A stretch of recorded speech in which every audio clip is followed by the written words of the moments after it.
Testing. See if the audio works.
All right, mic's on.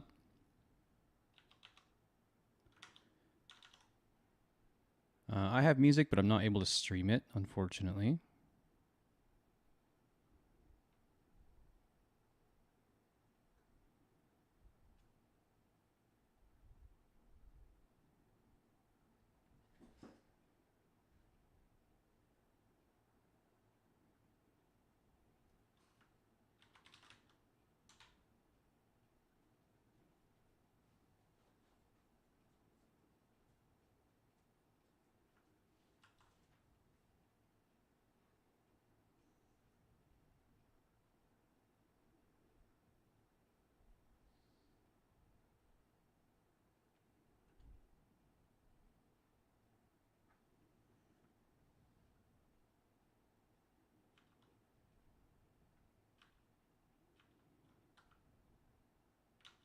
Oh, looks like it's live on YouTube as well. That's excellent.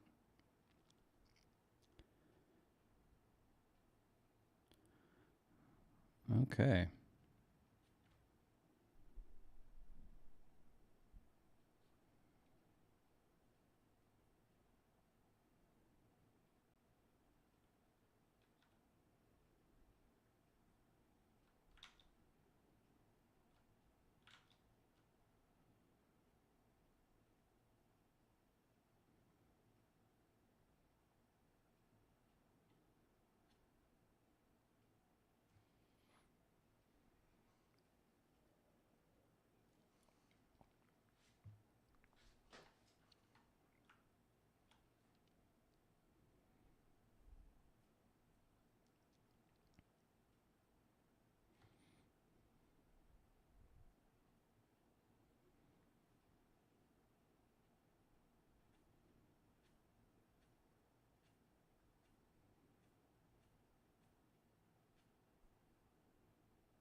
All right, we're going to start it up pretty soon here.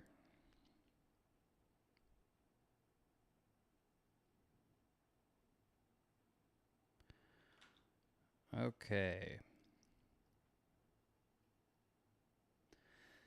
Welcome, welcome. Let's chat for a few, and then we'll work on a video game. Thursday, everybody. How's your Thursday? End of the week. I've got some sprites in place ready to be added to the game, so that's a fun thing. So we're gonna add some new plant life, some effects, 2 new wands, a new monster. We're probably gonna kill some chickens and we're going to add a leech that drinks blood, and we might add a fish and an orb if we have time. That's a lot of stuff. Should be a good stream.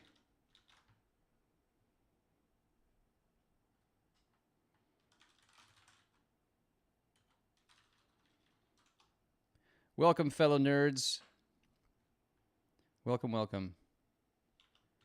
I'm going to go ahead and fire it up.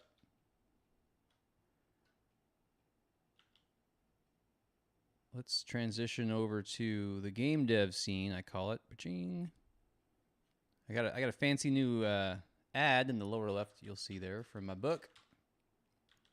Buy my book. I'm sure you've probably already bought it. If you're hanging out with me, you've probably already bought it. Appreciate you. Am I sharing screen? I am. Okay, so here's the stream tasks today. Let's start with some easy ones just to warm up, sort of. I want to start adding entities. Like, I can't wait to add this tall grass, but I need music. I tried again. I spent a good half hour or more trying to get music to work. I don't know. The stream is a work in progress. So, let's do some easy things. Add FX to I, boss def. This might be really easy. Turn that music down. Okay, so I'll show you what I'm talking about here. Actually, let's go fight the I boss. Where am I? You can see my blood problem there. Here he is. Ooh, that didn't work, did it? Here I am. Oh, where am I? I am in the abyss, basically. Wow. Oh, it didn't crash. Oh, there's the some of the ending stuff. There's my bookcase. Whoa, weird. Okay, let's fix that bug real quick. So we'll go into my debug zone, my playground here. Here it is. There's a bug with the warp to the bricks. So I'll look at 5. Down here, I look at 5 bricks zone. It's not what it's called anymore. Now it's called bricks boss zone. Wait, there it is. Boom, that should fix it. Although, it won't fix this game instance, so I need to delete my data. That is very loud. There we go. There we go. Okay, try again.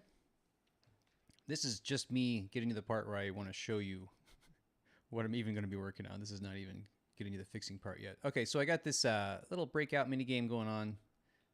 This is not what it's going to look like in the end, but I got this boss. Ooh, lots of physics bugs because Unity. Yes. So I want the boss to have more polish when it gets killed like that. You know what I should add is a hit stop. It's on my list. So let's go look at the creatures. Here's my boss. Let's zoom in a bit. It is a creature. Okay, let's go look at the boss's mortal roll. Okay, right here, screen shake on kill, definitely. And then on kill spawn. So right now it spawns a puddle of blood and a gold key. That's not enough. I want it to spawn something. Let's go look at our effects. So this is my effects wand. And when I use it, oh, that's a pretty cool one. So I might use FX burst. But let's cycle through and see what else we got. A dazzle. The explosion would look pretty cool. You know what I could have? Maybe I should do this. When the boss dies, it could like explode, explode, explode, you know, over time. Because right now everything's going to happen just right when the boss dies. So,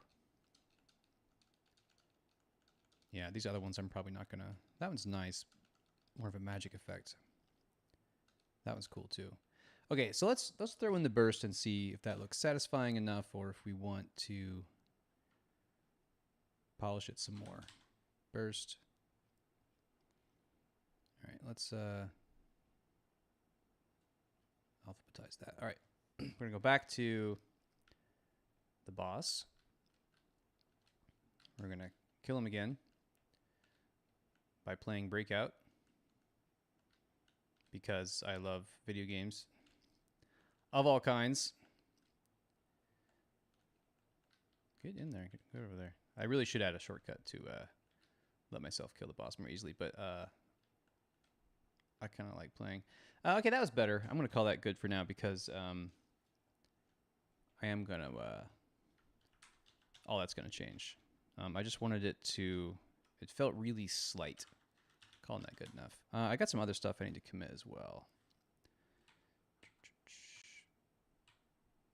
Okay, so this is really just that first part. What do I call it? Really simple tweak there. Got a lot of other stuff got sucked up into that commit. What's up, Vincent? Yeah, a lot of people streaming today. An artist I like named Jonah was streaming. And I was like, ooh, I want to watch that, but I got some stuff I got to get done. Okay, here's a mobile roll. Here's something I've been wanting to do for a while. This is a no-brainer. Most games have this. And this is just going to be a first pass. But so I got my witch. Ooh. I got my witch. And when you start running, the only thing that really happens is you start hopping up and down faster. And so I want, when you start running, I want to spawn a little puff or something. And I think I've got some stuff. I got some debris. I got some FX. And I'm looking for a puff. I might have to make a puff. I don't really see a puff. Yeah, I'm probably gonna have to make a custom puff. But I think in the meantime, I can just spawn something. So let's spawn a poke. And probably it makes the most sense to do that in the mobile roll. I could make a separate roll to look at the mobile roll and be like, hey, when you're running, I'm going to spawn stuff. But let's, like, the mobile roll is pretty lean. Let me clean up a little bit. No, I'll leave it as is. All this stuff being public I don't love, but it is easy to work with that way. So what I want to do is fixed update. What I kind of want to do is right when you start rushing, when you hadn't been rushing before, is spawn a little puff. And maybe play a sound. But I need to capture that moment. So maybe I could just do it in here. Maybe I should do it in a separate update method.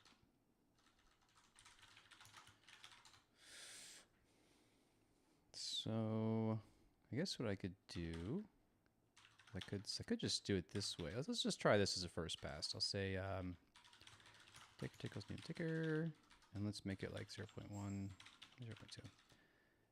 And then I'll say if not, ticker dot tick, return. Otherwise, actor dot director dot spawn.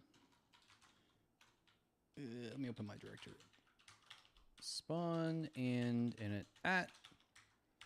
Then we're gonna need. Let's see. I'll call this a game. Whoop, hello.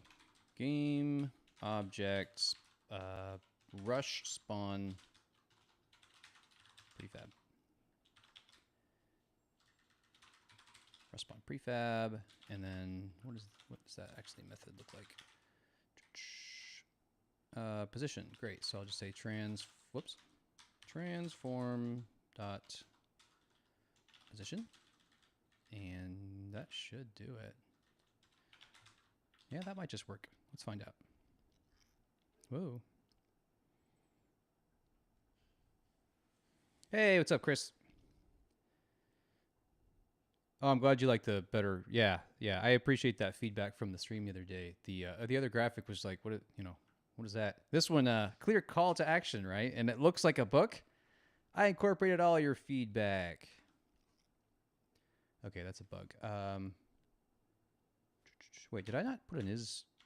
I didn't even put a check for is rushing. If is rushing, if not is rushing. Is that the is? If not is rushing. Okay. Yes, I comment a lot. That's true. Castle Royale, thanks for hanging out. Welcome, welcome. Whoops. Wrong button.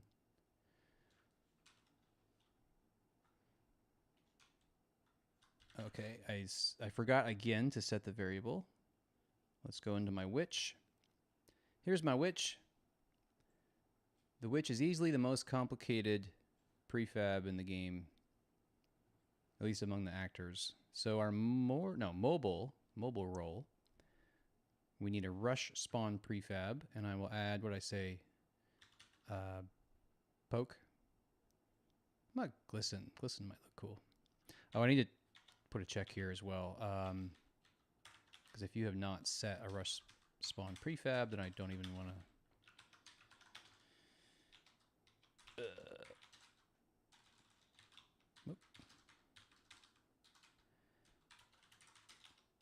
Great. Let it compile.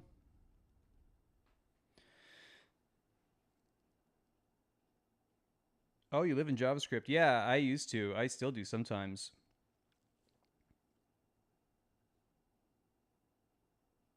Yeah, the reason I'm using Unity is because it's like the industry standard.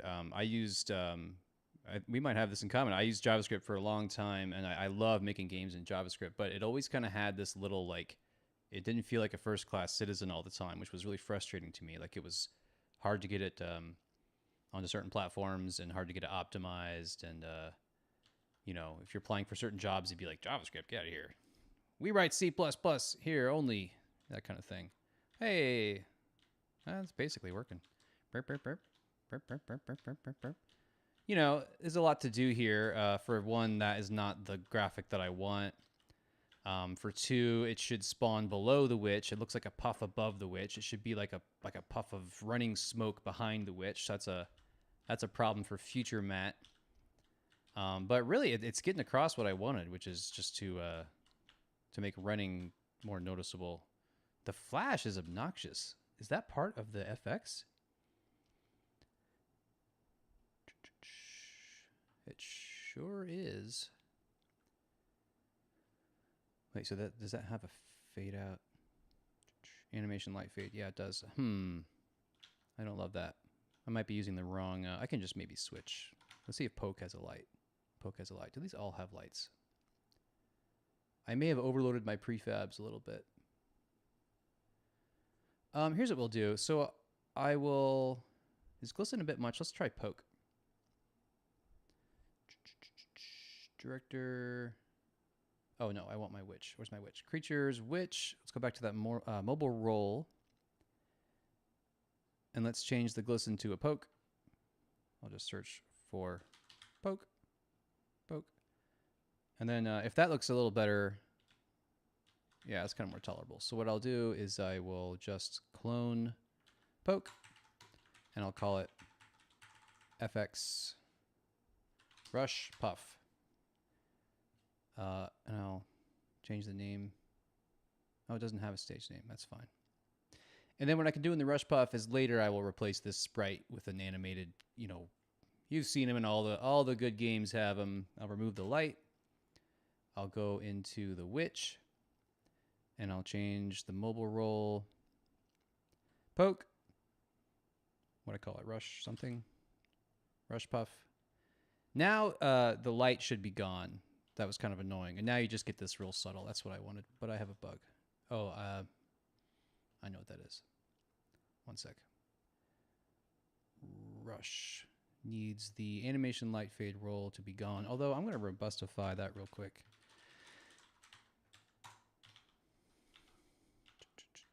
So if the, well, no, I won't. Because if the values aren't set, it breaks pretty obviously. And I'm fine with that.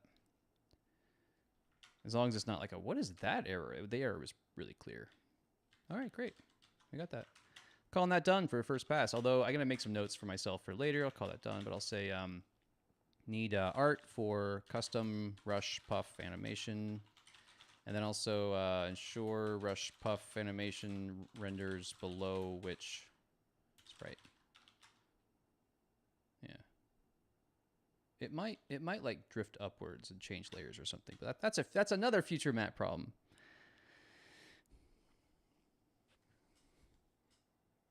Oh yeah, thanks for playing the 7-day roguelike version, by the way. For those who don't know, this game is based on I'll pull it up here. Witchy. A little roguelike. I'll link to it. Luminous gas. Yeah, totally. Running seemed unnecessary. What's funny is one of the very first things I ever do in any of my action-based game, which most of my games are action-based, but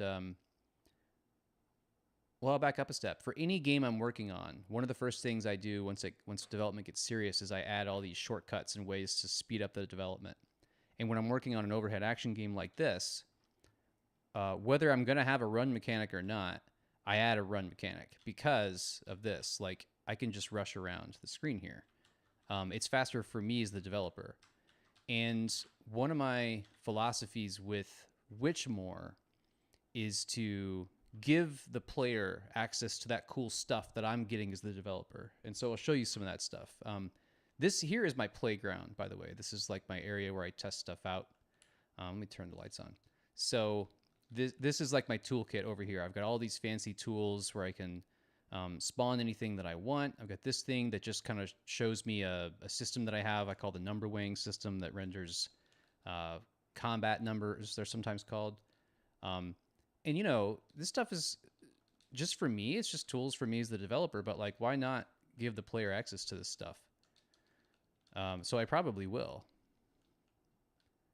Here's a wand that spawns chickens. Why not? I mean, this is for me as a developer to be like, I need a chicken here, and I don't want to have to go, like, edit a map or something. But, like, if I'm playing a game about witches, I want to be able to spawn chickens. Sure. That sounds cool to me. So anyway, Rush is definitely staying. I like it in most action games.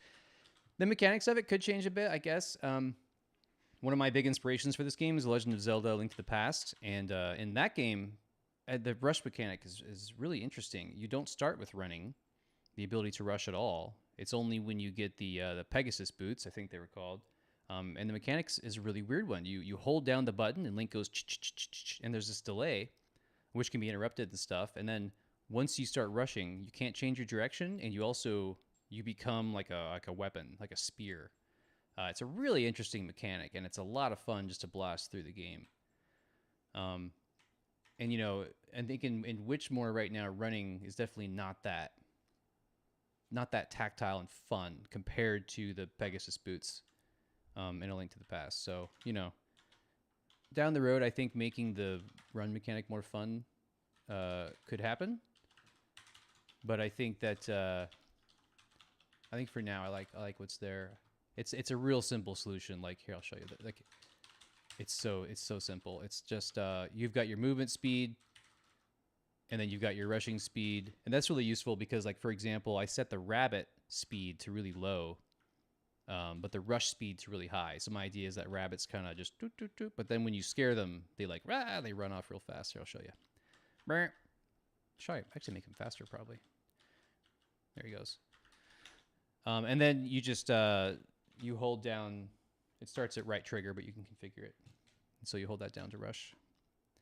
That's what I got so far. All right, where's my to-do? So we did spawn, start, rush, polish. I'll call it mobile roll dot rush spawn prefab. Mobile roll dot blah. No, I did not copy that. Wait, no. Rush, I'll just do this. All right, great. Aaron, welcome. Good to see you. Which is more? Which more is more? More witches. I gotta pull up the title.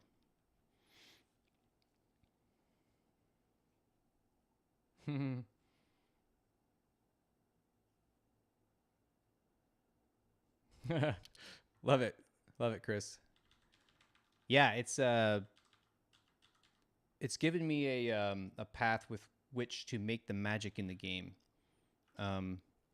Is almost like a god mode end goal for the how powerful the witchcraft could get. Okay, what are we doing here?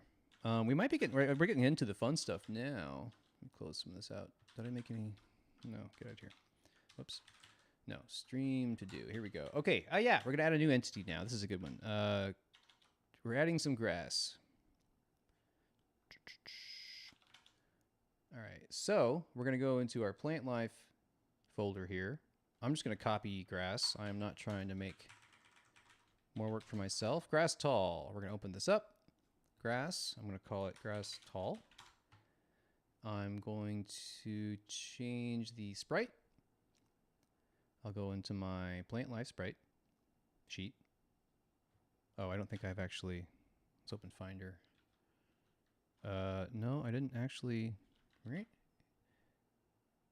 Plant life, here it is. Let's drag that into our sprites and say replace. Go back into Unity. Ooh, Unity hiccups a little bit. Here we go. Drag that sprite in. There's my sprite.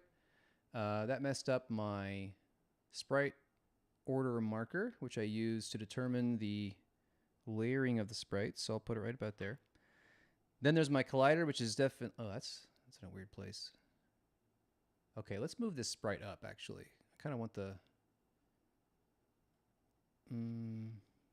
should that even be a circle? Let me hide my order marker. It is distracting me. Why didn't you hide? Is that not what that is? Okay, whatever. So there's my collider. Here's my sprite.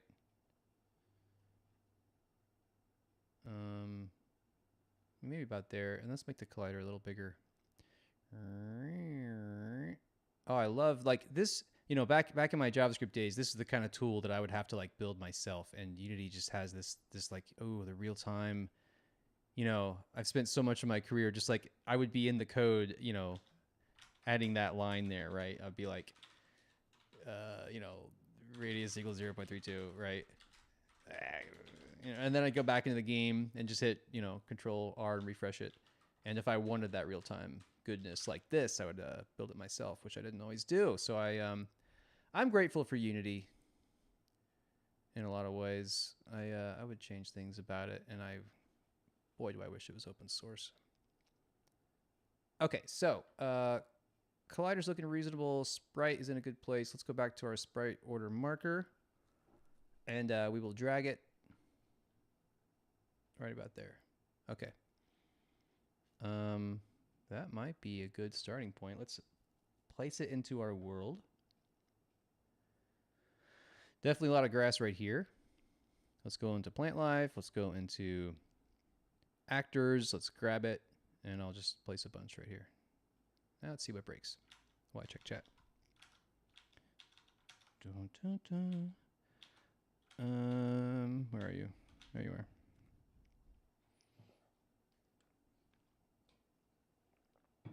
Oh, Vincent, nice. I really like my Steam Deck. I am playing WITCHMORE on my Steam Deck. It's really surprising to me because Linux was, you know, low on my my build list. Windows is the highest because you know 90% of gamers are on Windows, and then I'm on a Mac, so Mac was pretty high. But now Linux has been, you know, elevated. It's one of my main builds now because what I do is about every week I'll put a WITCHMORE build on my Steam Deck and play it. It's really fun. I do want to get it verified. Yeah, I do. It shouldn't be too hard for me because I'll be playing it myself on there.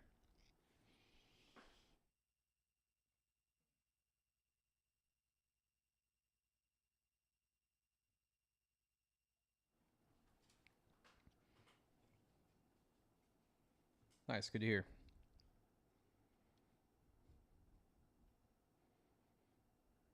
Oh, wow. You can get the Unity source. Yeah. Yeah, no problem. I'll just spend my whole year saving up for the access to Unity source. Good lord. I think, unless I'm wrong, Unreal has something similar with their source. Okay, I added grass. Oh, we didn't test the grass yet. Let's go test the grass. There's some grass. Now, I should be able to run through it, pick it up, put it down. All right, great. Oh, whoa. Oh, I ran through it. Yeah. It's got the, like, you can... It doesn't look great disappearing at that size. It needs, like, a... Yeah. So I think what I'm going to do, actually, is go into the plant life. I'm not going to... This is what I added on Stream Tuesday, is the... It's a mouthful. Trampleable role that makes the grass trampleable. And I'm not going to do that with the grass. The grass has different purposes. Okay, so now we need to distribute the grass. So let's go into some of our zones.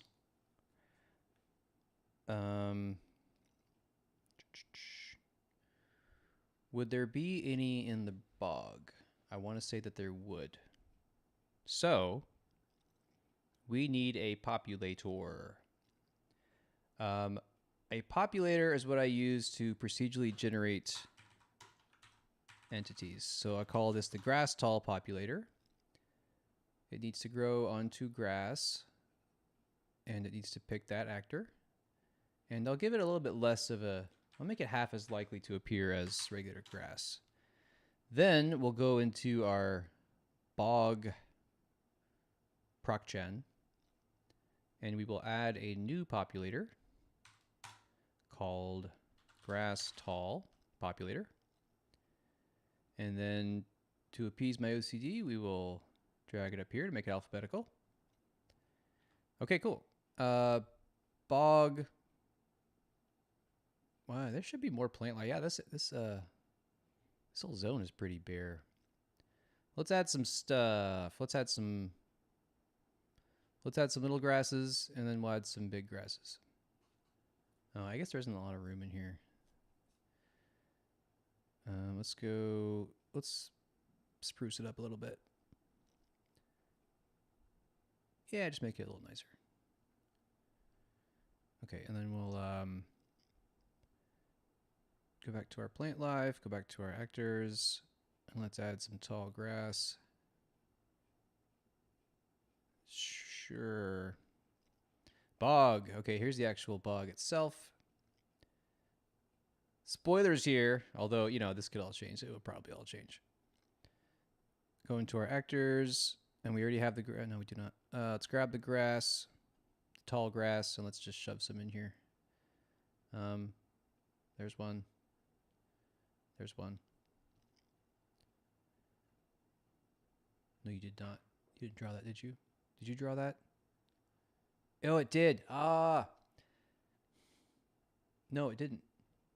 You saw it, right? It wasn't just me. Yeah. So what the tile map editor will do is you'll click on the hand and it will register it as a click through and draw the tile, but then you'll refresh and it's like, oh, that wasn't true. Yeah. It's a little fickle. Okay, I'm just gonna draw some more of these big grasses, and then we'll move on to the next zone. Campfire Forest should have some of these, I believe. So let's get these going. No, that's an auto tiler. I don't want that. Populator. Whoa, there's a lot of stuff in the forest. Grass tall. Okay. Forest. This is also very bare and boring looking. I gotta fix this. A lot of work to do. This is not good enough, but it's better than it were. I want my environment. Grab the grass. Make it look a little cooler. All right, we're almost done with this. Oh, the forest needs a bunch. Well, it needs some at least. Okay. Plant life, actors, grass. Let's add some thick grass. Maybe a lot right here. Maybe some there, maybe some there. Maybe. What is that? What is that? What are you? What are you doing there? And if I do this, does it go away? No. Did you draw? No, it didn't. See, I clicked the UI and it goes away. Ah. All right, it's fine. Okay, that one drew. All right, I'll draw that. Let's get some more. All right, we're almost done. Lake, monolith. None of these other ones need it. All right, I'm calling that done. Ship it. I will check the chat in a moment. Add grass tall. Let me copy that. And then we'll go into our diff. We created a populator. We created the actor. We added it to a bunch of zones. And here's the diff where you can see the new sprite is right there. So that looks good. Add grass tall. Let's see what's next. Warp home wand. We're adding the wands next. Let me check chat.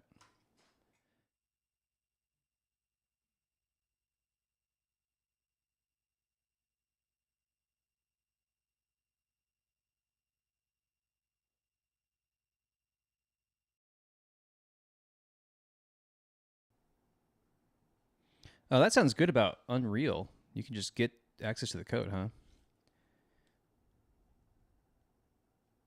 Oh, hey, Jeremy, welcome. Welcome. Good to have you.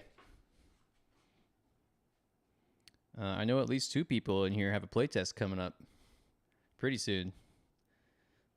I know from experience. Good luck. Hope you have a good one. Hope you got some cool stuff to play.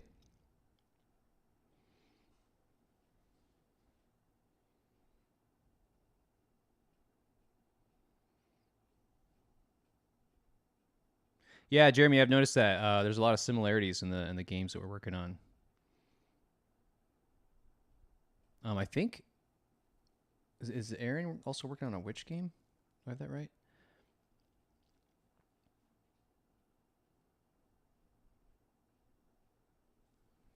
Yep. Yeah, I remember. My Thursdays were always all about that playtest. All right, Warp Home Wand. Let's add this. Let's add a new wand to the game. All right. So we want to add a wand that will warp you back to a zone, to any zone. Could be any zone. This one's going to happen to be a particular zone. So, which wand should I copy?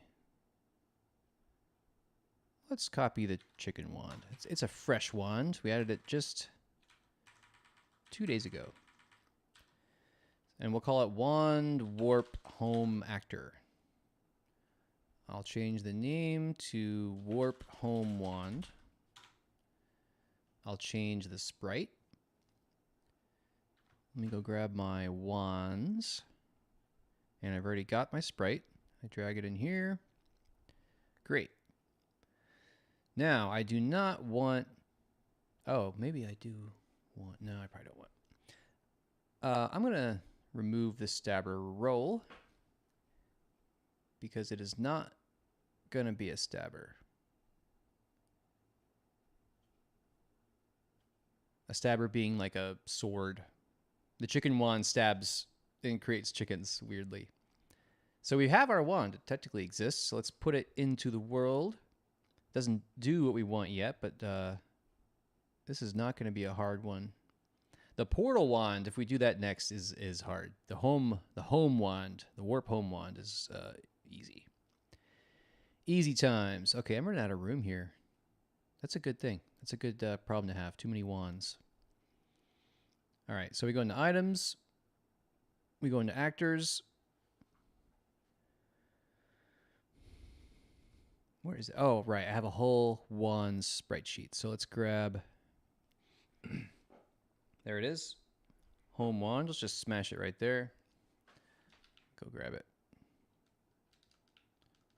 Warp home wand does nothing, but it does exist. So that's good. So I think I'm just going to add a new behavior to it because that's how I roll. I'm just going to create a new role called warp wand roll. Now, not warp home wand because that's going to be a variable. And so that way I could have warp wand roll. I could have like a warp to the map you were last at or a warp somewhere else. And there's going to be a lot of warping in this game. Like you're going to be able to go visit demons and vice versa. Warp wand roll. So there's going to be a string, which is going to be the zone key. All right, let's see what I call it in my warp data. I call it zone name. Okay. Actually, maybe I could just have... Let's see what this does. Oh, this might be a good... those of you who know more about Unity than me might be able to help me with this. Let's see if I even care enough to bother trying to get that to work. Okay. So I'm just going to make these serialized. Oh, why did they do that? Ugly, ugly. Okay, don't need that. Okay, so my best guess is that this won't work because Unity, and I know there's a million ways to get it to work.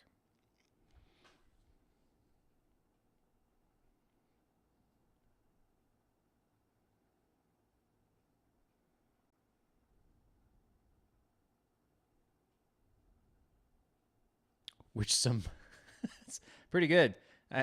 That sounds like the kind of name I would have had in my my big old list. You should have seen this list I had of all the names I was playing with.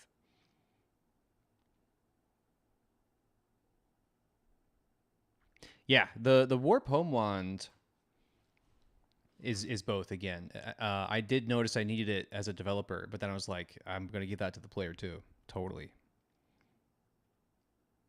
What's up, Colin? Welcome, welcome. Yeah, I used to do in some of my other games, like some of my other games were touch based, so it was much more common. I would have like a button, and what would be common for me is I would have like just a debug button in the like corner, right? And I would call it like a either debug or ping, and you could press it, and then I could tie whatever event I wanted to it, and so that would be the equivalent of like here I have a wand that lets me change the time of day. It's 8 p.m. It's dark. It's 8 a.m. It's bright, and I used to have that in other places, right? It would either be a button you can press, or sometimes I would do this. There'd be a setting, and you could like go blah, and then go blah, right? And it would like, there'd be an option for, you know, change time of day or something. But my new strategy is that I just put everything into a wand, and it's awesome. Like this one lets me fast forward time. Like, it's all right here. You know what I mean? It's all in the world. And I don't have to mess with the UI. It's pretty great. What were we doing? Warp data wand. Right. Let's go. Oh, we have an error. No, we don't. Okay, let's go look at the warp home wand. Items. There it is. So let's go look at our. Oh, we have to add it. Warp wand roll. Drag the actor reference. Zone name, lake zone. Warp data. Oh. I could add warp data. I don't really want to do it that way. So, like, here's a Unity thing, and maybe you Unity folks in chat will have some thoughts. You probably will. But, like, so this is the warp data scriptable object. And this is the reference to it. And you can see here, it just wants like a serializable object. It wants me to drag an object I've created, like an asset, basically, right? And I know there's a way to like expand this so you see these two properties opened up. Is that what Odin Inspector is? I keep hearing about. There's like 3 Unity packages I keep hearing about, and I'm like, okay, I'm slowly getting to the point where I'm like, I should probably use, because I'm using so little right now. I'm using almost nothing package wise because I don't want to. I want to code it from scratch so I understand it better. But I have what I need, which is the zone name and warp position. So I don't actually need that. But if y'all have thoughts about it, happy to hear them. So what I need is when you use this wand.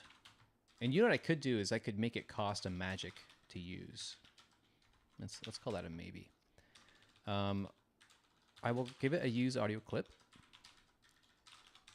So we'll say audio clip, use audio clip. And it needs to warp the player. Let's go look at our warp roll. How does that work? Wanderer? No, that's not what I want. Warp roll. There you are. Warp. Okay. Oh, great. Yeah. Okay. Well, there we go. That's what I want. Scriptable object. Oh, this one creates it. Okay, it just creates it on the fly. Yeah, why not? Warp.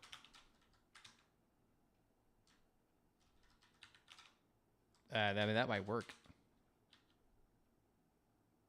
That might work. I'm not gonna. I think something will break, but that might just work. It's a possibility. Oh yeah, no, there's a bug.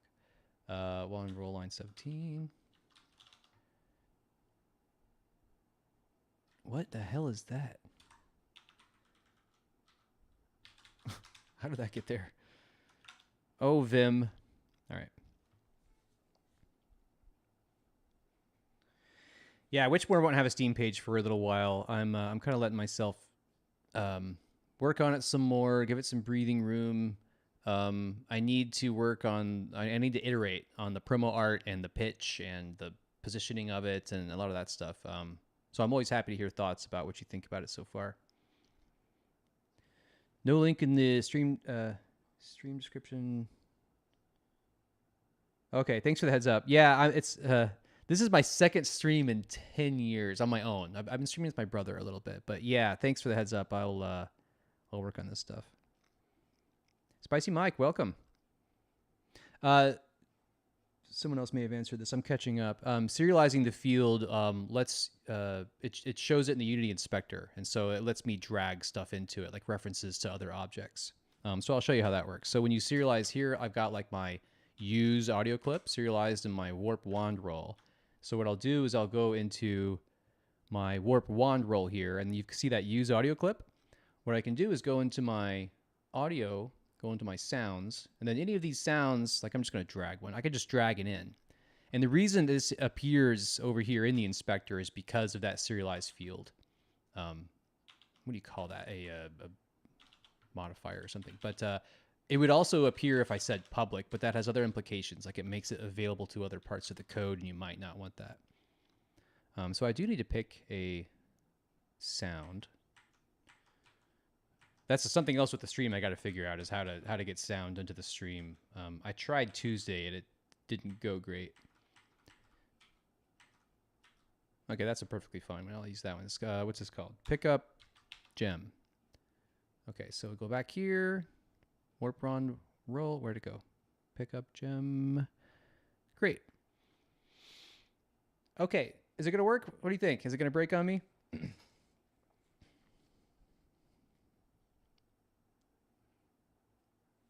You Don Engineering, welcome. Oh, an LDG fan. I love to see it. Oh, that's good to hear. Yeah. A big part of the reason I'm getting back into it is because of the LDG stuff. I want to recapture those days. Good times.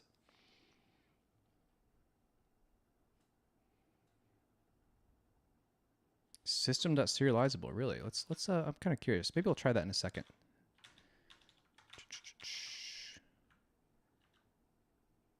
Maybe I'll do it right now. How do you tag it? Let's see. I love that I get to learn Unity in real time from people who know more than me. Okay, so system.serializable. Is there an E in that? No. So maybe, did I comment that out? Yeah, let's bring it back. Let's just see what that does. Let's see what it does. Something should happen right here. No? Warp data. Maybe where does that go? Does it go here or maybe here?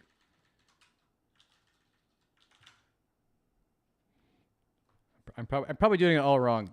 Let me know.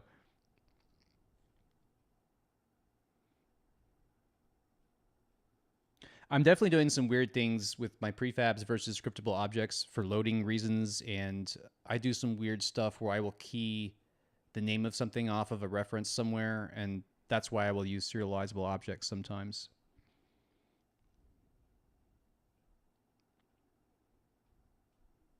Oh, great. Yeah. Yeah. I've been trying to, Colin, I've been trying to give the LDG fans breadcrumbs to come and find me. I've been updating the old Lostcast episodes. There's ads for my book on lostdecadegames.com and stuff. I've been trying to be like, hey, LDG, come to me. I'm back. Okay, what am I doing? Warp wand roll. Okay. Okay. So, I don't know what's going to happen. I might use this and it might warp me to the lake. Okay, it warped me. Oh, I am at the lake. Oh, the positioning. It needs the position.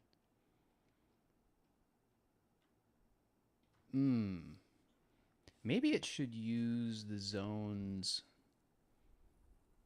Because I think, don't zones have it? Let me look at my zones. So if I go to the lake zone has like a default position. Oh, a start position. Yeah, let's just use this. Ooh, what happened? Let's use the start position. Because like I don't actually need all the warp data, although I am curious if what that did. Did that do anything? I'm all over the place. Warp one roll. I don't know. Okay. I'm over it, especially since delete you. I've changed how I want to do this data. I don't think I need that warp position at all. I think I'm gonna grab.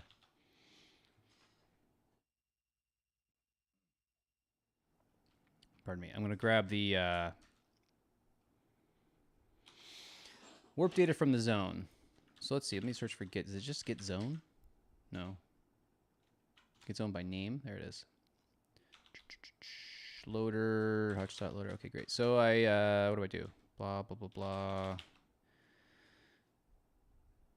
I need a reference to my Hutch. I guess I'll say Hutch. Hutch equals actor.director.hutch. Zone equals zone name. And then warp position will equal zone.start position. Okay, so I don't need warp position anymore. All I need is the name. I need some comments here. So this is like create a warp data instance. And then this is like warp it set. I don't know. This is where it actually happens. This is like make the warp happen. And this is like grab the position from the zone data. Yeah, that's good. All right, let's go back to Uni.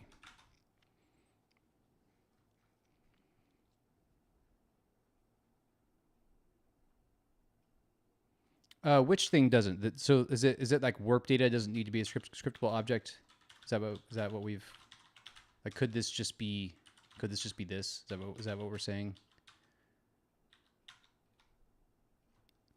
You know what I have noticed is there's some instances where I will load up resources where I could have just dragged them into like a list or something.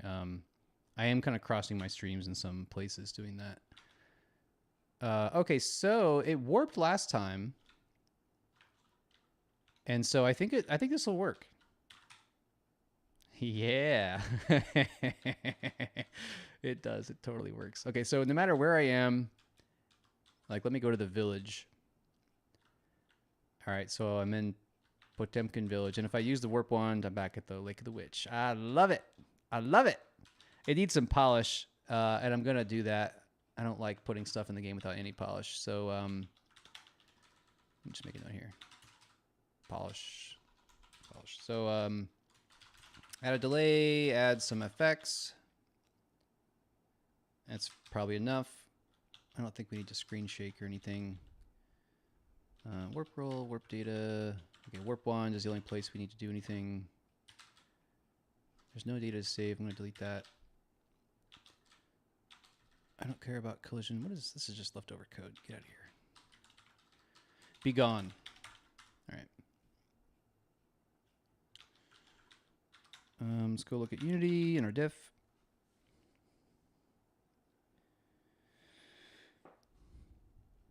LEG fandom assemble. Yes, come to me. Rally around Valadria, please. It's lonely here without my Jeff. come hang out with me. What else are we doing here? I'm catching up the chat real quick.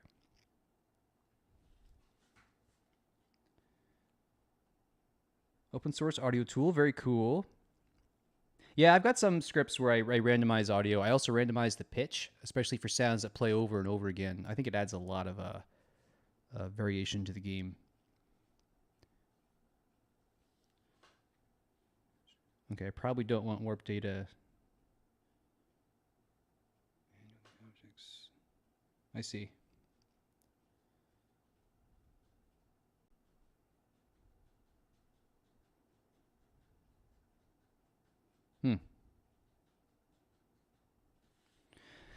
Nice. Okay. Yeah, I might revisit the warp data, but if I'm being honest, unless I have a reason to, like if something breaks or if there's just, if there's causing bugs or something, then I would refactor it. But as it is, still knowing this stuff is great for me because I might have another system similar to warp data and I'll hopefully do it, more properly the next time. But one of my philosophies with this game is like kind of just rock and roll, man. Just kick it out the door. And like if there's not a bug and it's not a problem and if it's not a pain to work with, then like ship it if it works and it's fast. You know what I mean? So that's where I'll stick with warp data. But that stuff is great to know. I love learning more about Unity through you guys. Thanks a lot. Okay, what am I doing? Look at my diff here. I had another thought. The 3D stuff. Yeah, Spicy Mac. I totally hear you. I really wanted to make games my whole life, and I used to make 2D games when I was a kid, right? And then N64 and PlayStation happened, and everything was 3D, and I couldn't handle the math either. Like I didn't do very well in calculus and trig in school, right? And so I was like, well, I guess I can't make games. So I pursued other stuff. I went to school for radio television, which I guess is why I podcast now and do streams and stuff. But my heart's in games. But I really did think it was like, well, games are just going to be 3D from now on, and that math is too hard for me. So, and like, I'm thrilled that these days 2D is like, you can make a career out of 2D as I have. It's amazing. I'm very grateful. All right. Warp Bronze Bowl works. Let's polish it up next. Oh, screw that. It works. Okay. But let's do polish it. So, add a delay, add some effects, sure. I guess I'll just do it this way. I'll say coroutine, polish. All right, use coroutine equals null. And then here I can say actually if use coroutine doesn't equal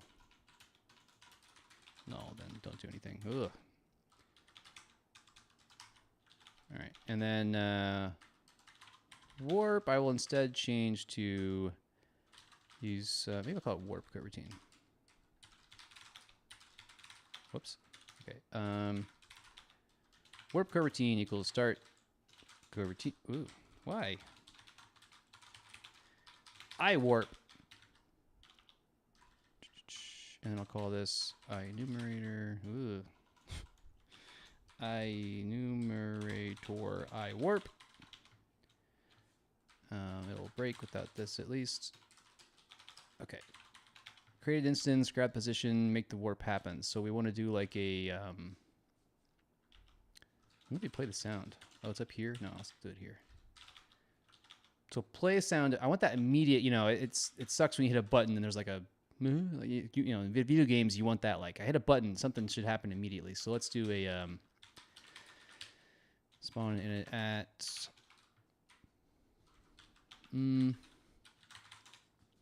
yeah. And I'll call it a polish, I guess polish spawn prefab. We'll do it right there.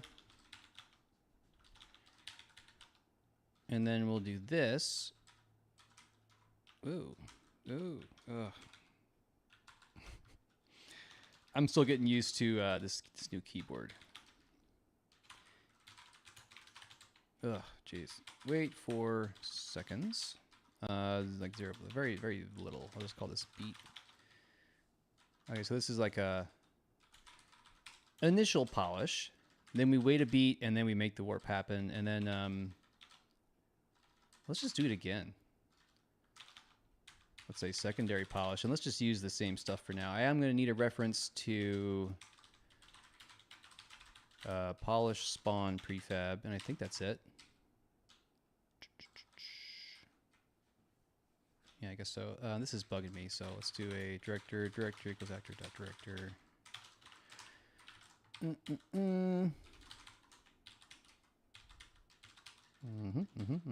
Very nice, very nice. Let's see what breaks as I update on the chat.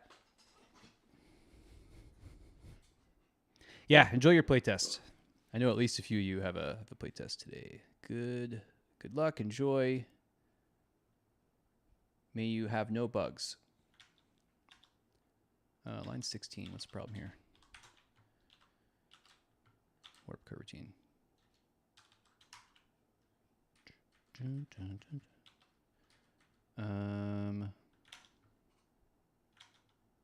Oh, you know what I need?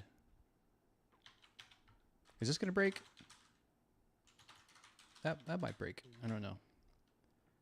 But what's the problem? What don't you like? Bool.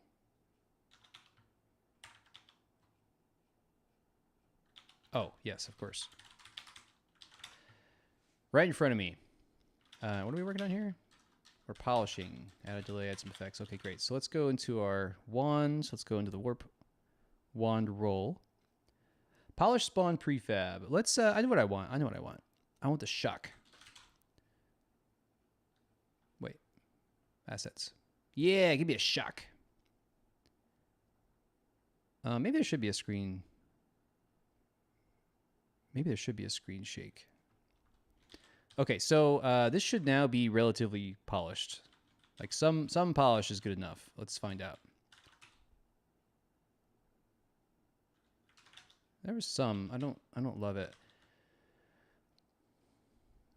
It's too fast. Oh, you know what else I need to do is it's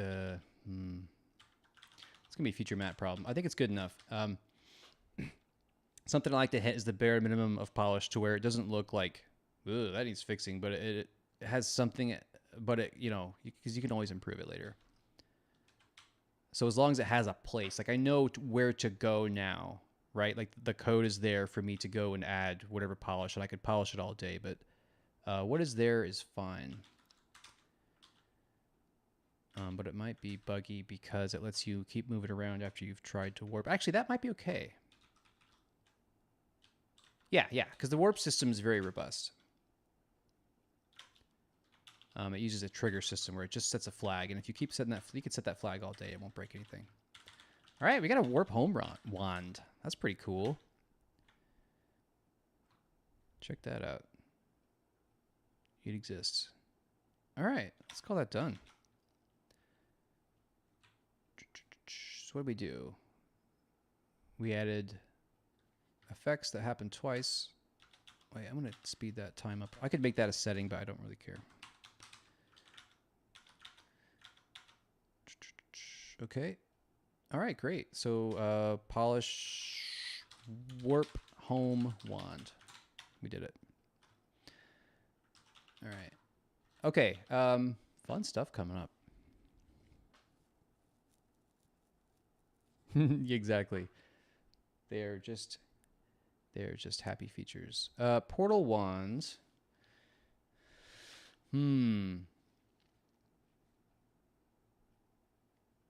That could be really fun. So I'm thinking of just implementing literally the portal gun, but in my game about witchcraft. That sounds fun. Maybe we should add the leech though. I mean, these are all fun. Actually, I guess the orb's not that fun. Let's add the portal wand. Yeah, let's do it. Portal wand, here we come.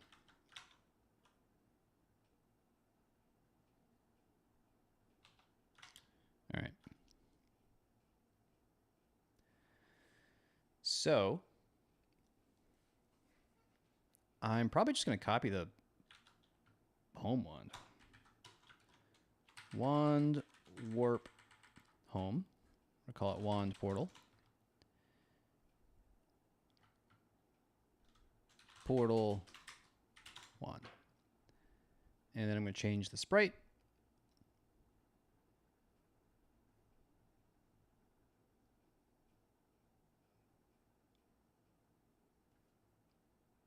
There you go. Collider looks fine. That looks okay. We're going to remove the warp wand roll. And we're going to create a new role called portal role. Portal.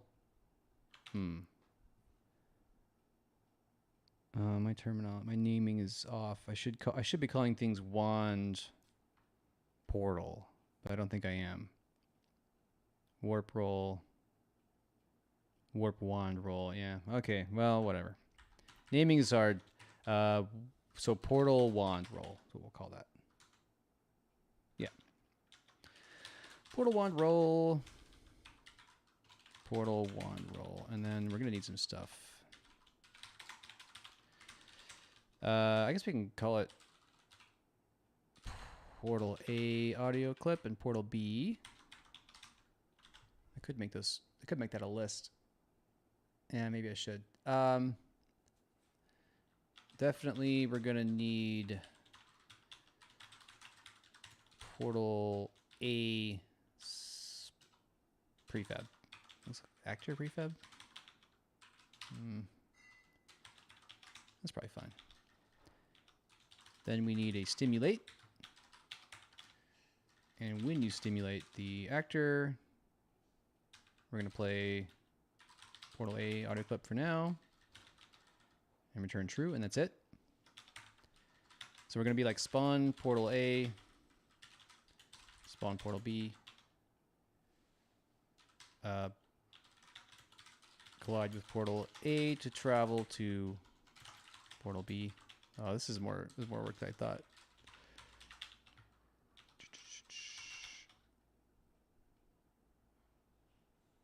Oops. Wait, Portal B to travel to Portal A. I guess that's it, really. And it's like spawn. Yeah, okay. Yeah, that's it.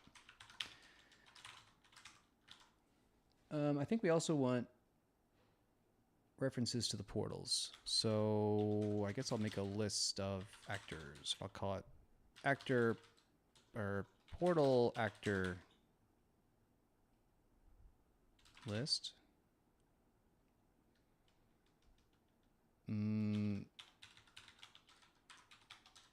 Yeah, it could be a list, I guess. I could do it this way too. I could just say, whoops. Actor portal A actor. Actor portal B actor. I'm probably gonna regret not making these lists. Okay. And then we'll say spawn a portal. All right, great.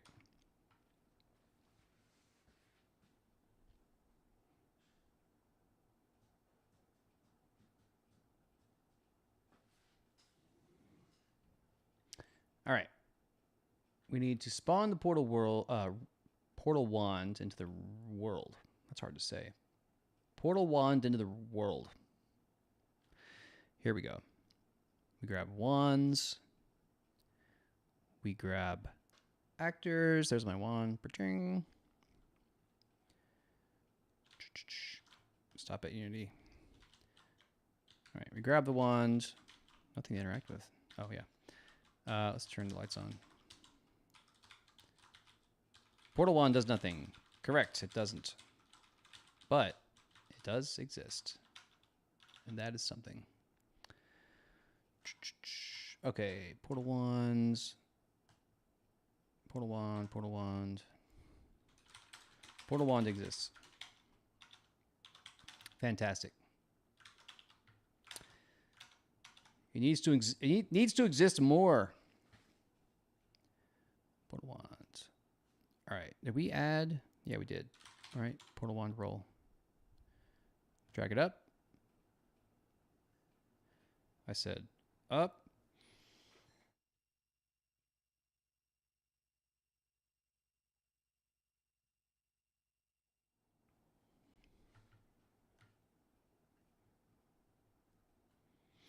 Okay. What do I got? I'm gonna add some sounds.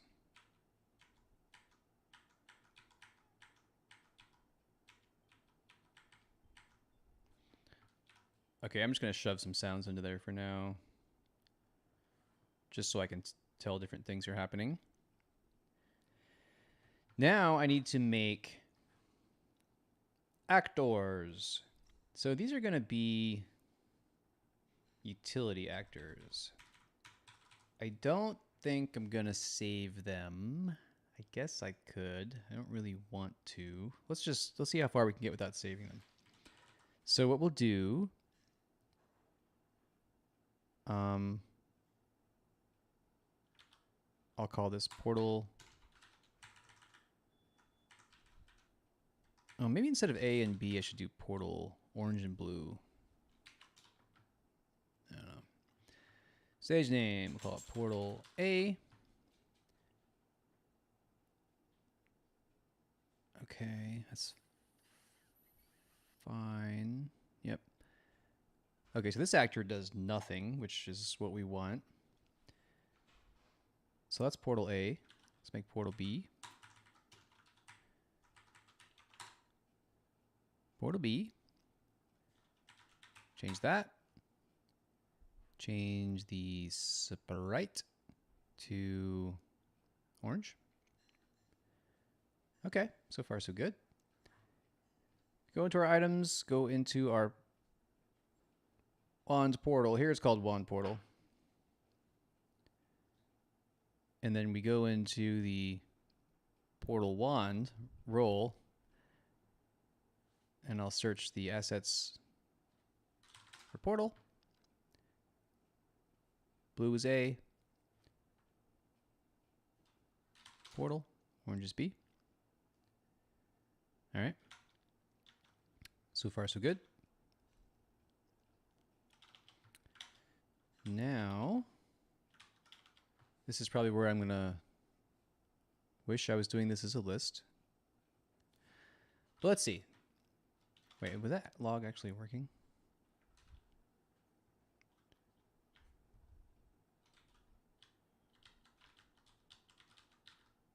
Yeah. Oh, it's playing the sound too. That's great. So, we want to do like, if portal A is spawned, then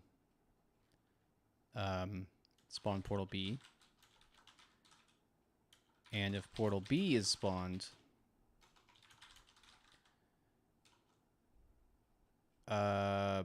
move portal A. Yeah, that's kind of how portal works, right? So let's grab the director. Actually, I'm going to move this into its own method. I'm going to say spawn. No, I'm not going to do it. I don't even want to come up with the method name. I just want to get it done. So I will do this though. I'll say director equals actor to make life easier. So it plays a sound. Okay, so we'll say if portal A actor equals null. Let's just be extra explicit. Then we'll say portal A actor equals director dot spawn and init at, and that will be portal A actor prefab at transform dot position at transform dot position.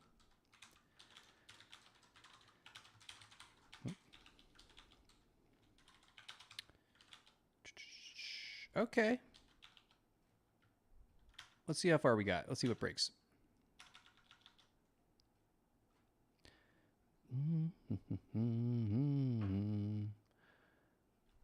What breaks? Portal wand. There's the portal. Fantastic. All right, that worked. Spawn portal A.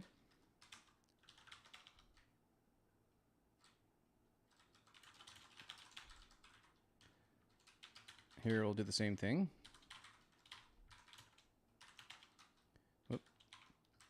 If portal B equals null, then portal B equals portal B. Okay, now it should spawn both portals. I'll make this a separate thing. It's like add the creations movement, move the old portal logic. Probably next what I need, I guess the portals could, no, they can't really be warps. They probably need their own roll to happen.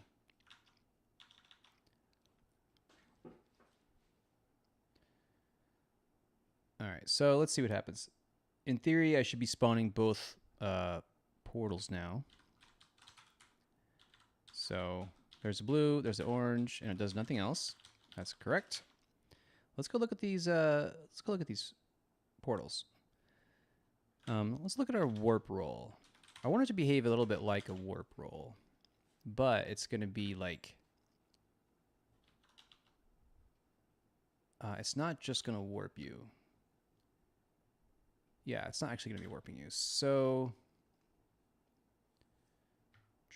trigger enter. That is what I want.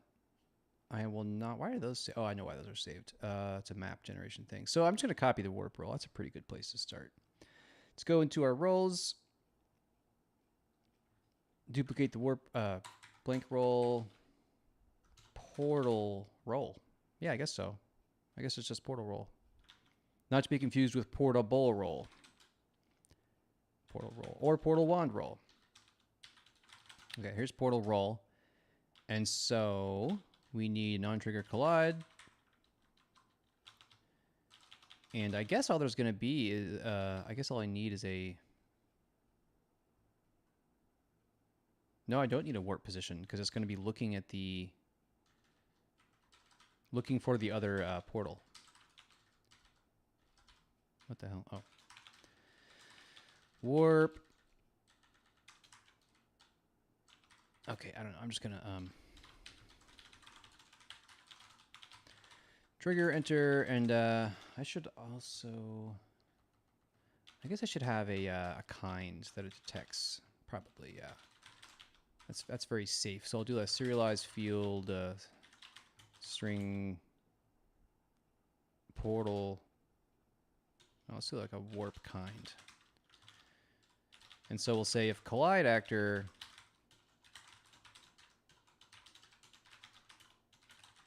Oi, oi, oi.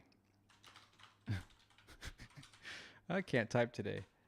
So we'll validate here, and we'll say if the collide actor is not of the kind warp kind, we won't even look at it. And so we can only warp the players, which is what we want. Hey, welcome, Joe. Yes, yeah. Direct feedback, my friend. Path to Victory is through iteration. I'm glad you like the new... It looks like a book. It does. It's like a, hey, that's a book, not just a square. Oh, I didn't actually add. Let's go back into these. These warps. So let's add the warp roll. We drag in a reference to our actor. Our warp kind is going to be player. Why in the world does that have... Wait, no, not warp roll. Portal roll. Portal roll. Journeyman 7. Welcome back. Welcome, welcome. I'm going to drag in a reference to the actor. It's only going to warp the player kind. That should be all it needs. This will be enough for me to test, but let's go ahead and... can I do this? Can I go copy component and then paste component? No? I'm trying to right click.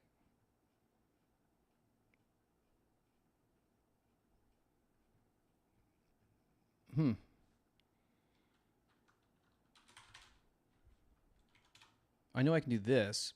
Paste component values.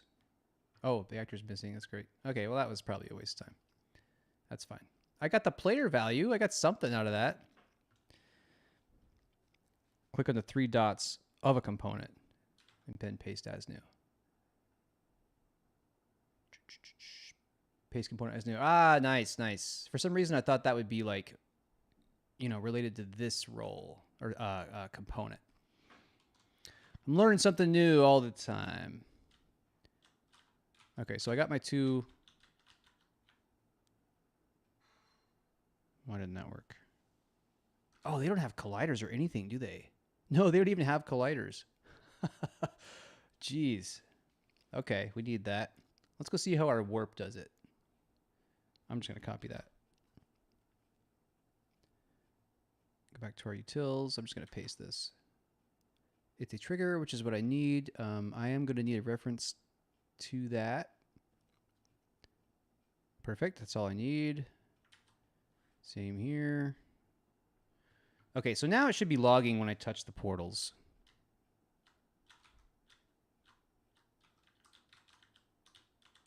And it is not. Why? Default layer.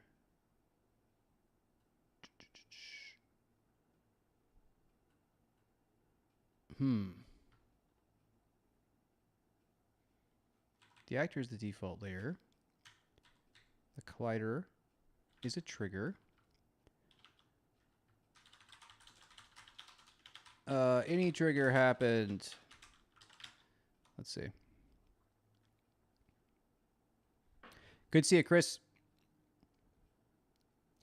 Have a good play test. I'm sure you just pushed to build. Oh, it's just totally not working. What's going on? Let's go take a look. So we got our world, we got our actors container, and we have a million actors, but we got these portals. Let's look at this B right here. Let me turn the lights on so I can see what I'm doing. So this portal B, it has a collider, which looks like that. It is a trigger. My witch has a collider. Oh no, it's happening. I'm having to go into look at my physics 2D. So default collides with creature. That should work.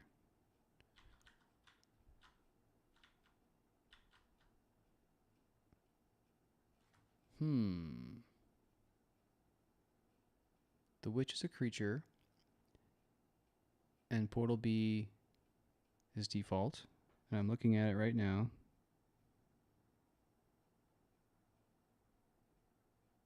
Default and creature collide.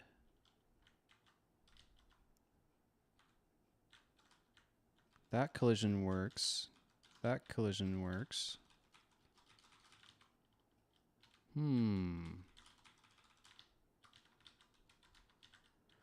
Let's look at a warp. I know the warps work. At least the warps should be working. Let's see what they're doing differently.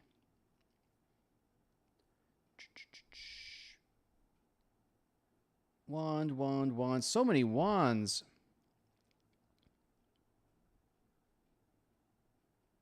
Here's a warp. What's your collider look like? Default is trigger. Huh. On actor trigger.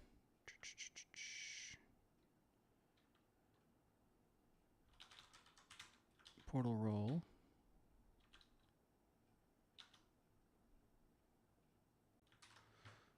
Huh. Let's see. I'm kind of stumped on that.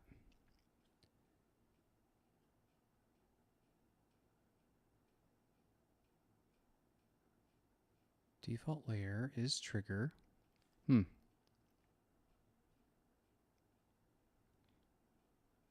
Nice. Welcome, Aviv.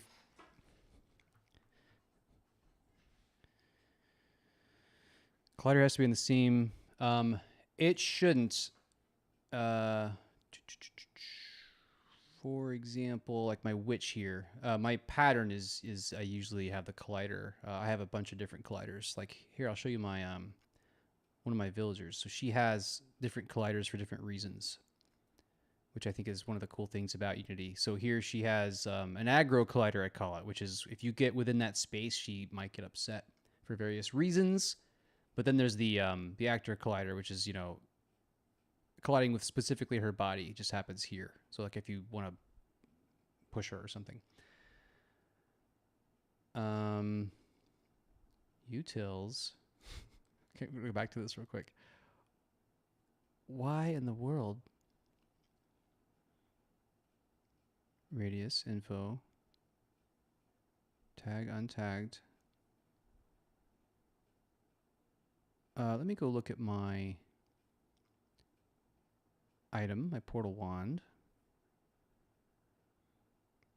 Portal A actor, portal B actor. Yeah, it's spawning the right things. Let's try a warp. Warp worked. And then let's try a portal. Portal does not work. What? Well, I might debug that later because that's probably not going to be fun. It's probably going to be me staring at code for an hour and then making a one-line change somewhere. I'll do that. Oh, you know how it is. Oh, I know what the problem is. Blah. And it's like I just check a box someplace or something. I will try one more thing. Let's try setting it. I just want to see what happens if I set the portal to be something I know should collide, which would be a creature. And if that doesn't work, then I'm really at a loss. Yeah, nothing. Okay, yeah, I don't know. There's some bug I gotta figure out. I'll figure it out. But that's streaming for you. Oh, the next one's fun at least, and way more doable. Although it also involves a trigger. Well, if that fails, we'll add the leech and we'll drink up some blood. That's something I definitely want to get done on the stream. But let's see where we are at with the portal wand. We got a portal A, portal B. What the hell? Oh, yeah. It's weird how Unity will just randomly update stuff when it feels like, oh, a file was poked. On trigger, enter. On actor, trigger, enter. That should be working. That's really, really going to annoy me. Wait. I'm in the wrong file. This is portal wand roll. Wait, is that right? No. Is that right? No. I'm getting confused. I should really just move on to the Antlion. Let's look at my files again. I hate it when stuff doesn't work. Especially when people know about it.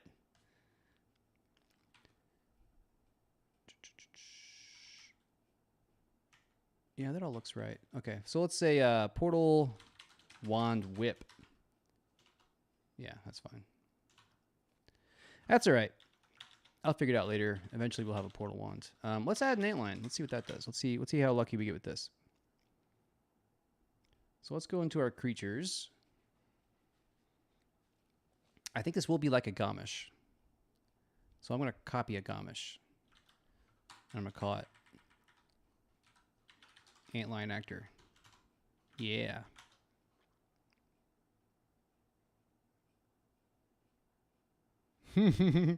Yeah, cheers, thanks. It's not that I couldn't get it to work, it's that I decided that there were more important things to do. Right? That's what I'm going with. Let's call this an Antlion. Does my Gamish not have a name? Gamish! Alright. Antlion needs a new sprite. Creatures. Oh, wait, it's not in creatures. It's in, here? No. Here? No, I don't have it yet. I have to drag it in. So I have my new, not creatures, not props, not UI. That's a movie. There it is, 15x. Replace. Unity will have a little hiccup. Now it has my sprite. There's my Antlion. So I'll use this one. Okay, that's a big sprite. Let's zoom out a little bit. Let's use a box collider. Yeah, that's nicer. Oh, that's great. Let's pull that in a little bit just to be generous. That's all right. Yeah, I like that better than the circle. Get out of here, circle. Oh, but that will be the. I'll have to figure out the. I hope I don't have the. I hope I don't have collision issues with this because the way the antlion is going to work is it's going to sit on the ground, and when you run over it, it'll trigger it, and it'll try to eat you after a delay. This is ganked directly from the game Witchy that I made. All right, so you need your collider. You are called an antlion. Your order marker is a bit off. Well, maybe that's okay, like right here. Status is container. Yeah, sure, you can keep that. Now, your actor collider needs to be a creature. Okay. And you also need a mortal roll, and you have it. And you spawn blood, so in theory I can kill you. Let's go look at our zones. Let's add some antlions. I'll go into my 15x palette. Grab the antlion. Let's just smash one right there. And see what breaks.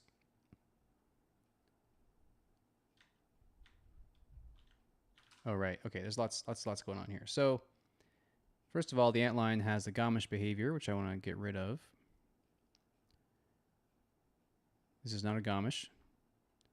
This is an antlion. There he is. Okay.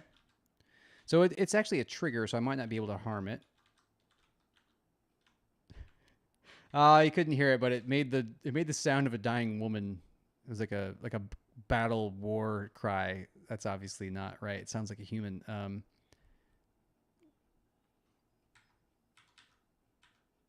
That's fine. I'm just gonna stick a sound in there that's good enough. I do want you to destroy yourself when you're killed. Portable roll. Okay, you are not portable.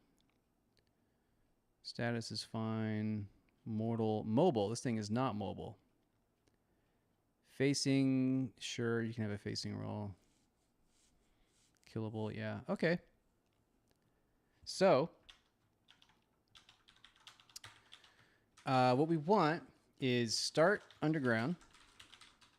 Warn when player triggers. And then attack after delay. Also, no, I remember this from Witchy. I don't want to stop the animation. I want the animation to continue. I want you to be able to trigger it no matter what. Excuse me.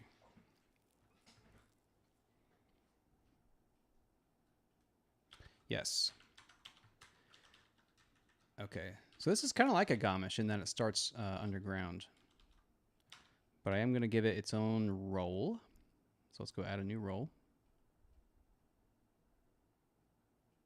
Scripts, roles, there you are. So we'll call it ant. Whoa, hello. Ant lion roll. We'll open it up. Ant lion roll. And we'll say string attack kind. And we'll see what breaks with my collisions. I actually want that one. Okay.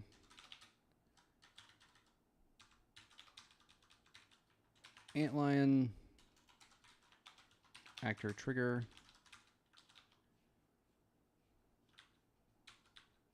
Okay. In theory, that'll work.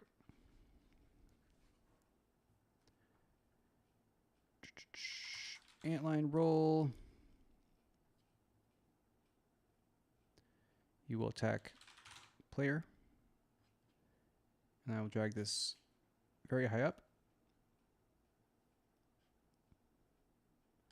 Higher. More. Okay, there it goes. Okay, so the trigger should work on this, and I should get a log when I... Yeah, like what is the difference? Okay, so here the log. Action... Antlion action trigger witch actor. Trigger witch actor. Fantastic. So that works. Now, okay, I can't help it. I have to go look and see what's different. Portal roll. On trigger. On actor trigger enter. Yeah, okay, I see no difference in the code. Let's go look at the game objects on default. Actor collider is on creature. But I tried the... Okay, I don't care. I won't let it trip me up. Let's keep working on the Antlion. So, start underground. How did I do that with the Gamish? Let's go look at the Gamish. Wait, what did I do? What is that? Get out of there. All right, I'm just going to copy this.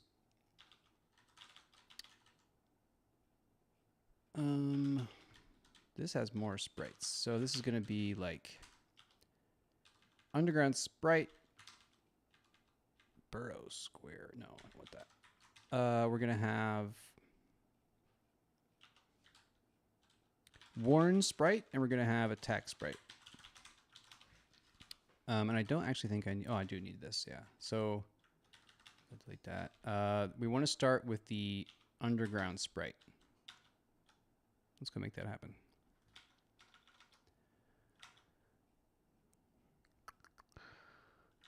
Hey, welcome new folks hanging out. This is a game I'm working on. It's very much a work in progress. It is called WITCHMORE. It's a game about witchcraft. Plays kind of like Animal Crossing. It's going to have some roguelike vibes because that's how I roll. Making everything myself. That's also how I roll. Thanks for hanging out. Welcome, welcome. Here's my broken portal wand that I failed to finish earlier. I'll get it. I'll get it. What happened to my Antlion?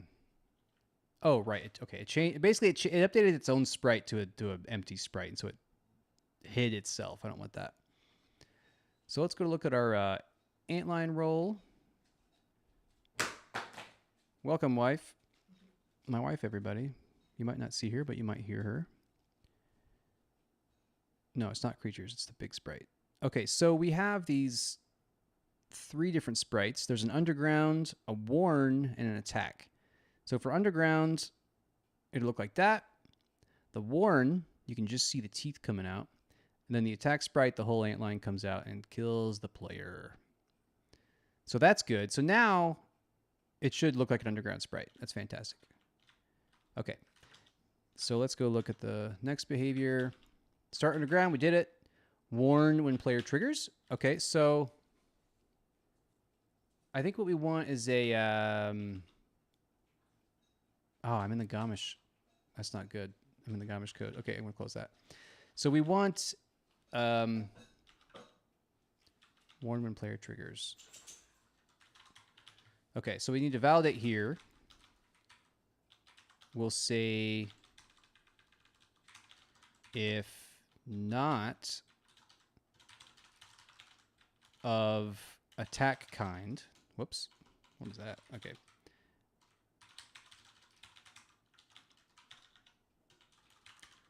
Then do nothing. We'll also do this. Let's have like a bool attacking.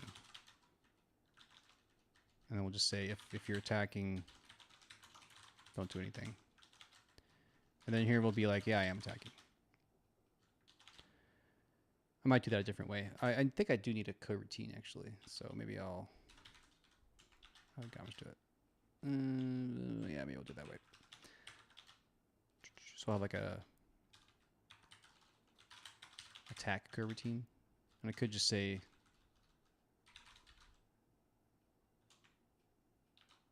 I don't know. If you're attacking, don't do anything, else you are attacking, and then I'll do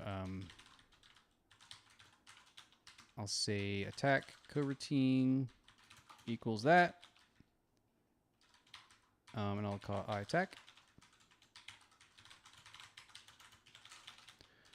Attacking equals true. You will immediately change the sprite to the Warn sprite.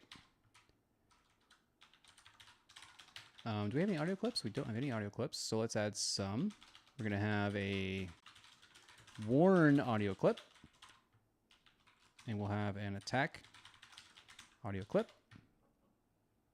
I'm also going to shoot, I'm going to spawn debris. I'm going to make a note here for future problem for myself. Debris, just spawn debris. Okay.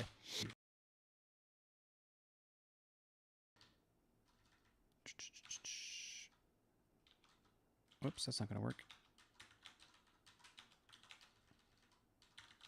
Warn sprite.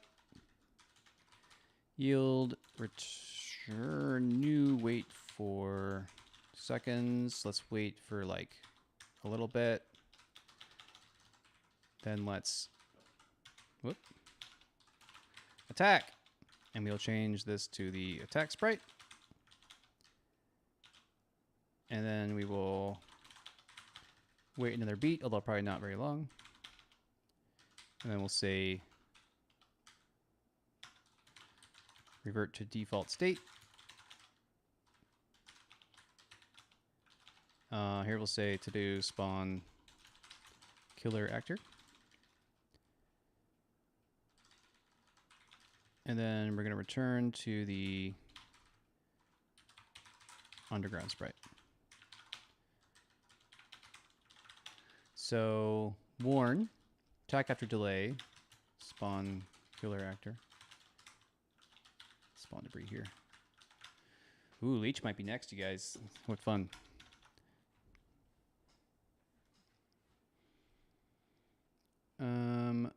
Let's see what breaks. Oh, right. I need to reset my bool.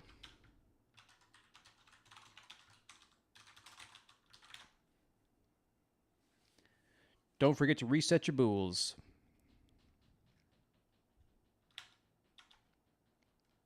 Whoops.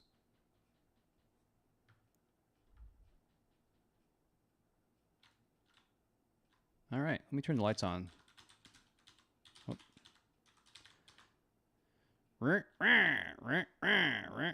oh, you know what I want? I want it to go back briefly. Attack. Wait a beat. So I want another one of these.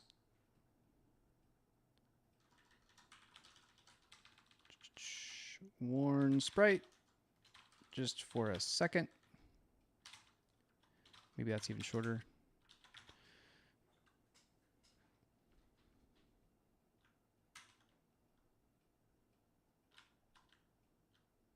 Oh yeah, that's good.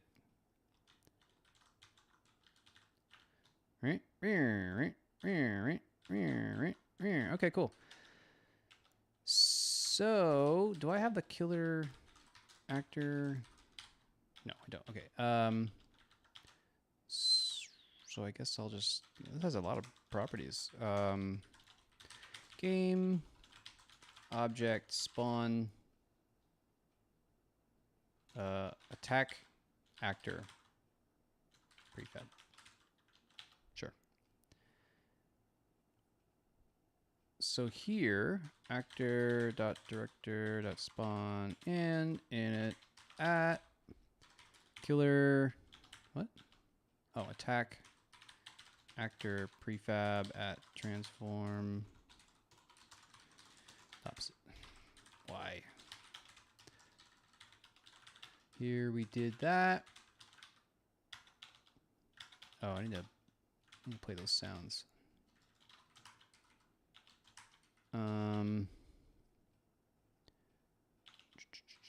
So here, this is Warn.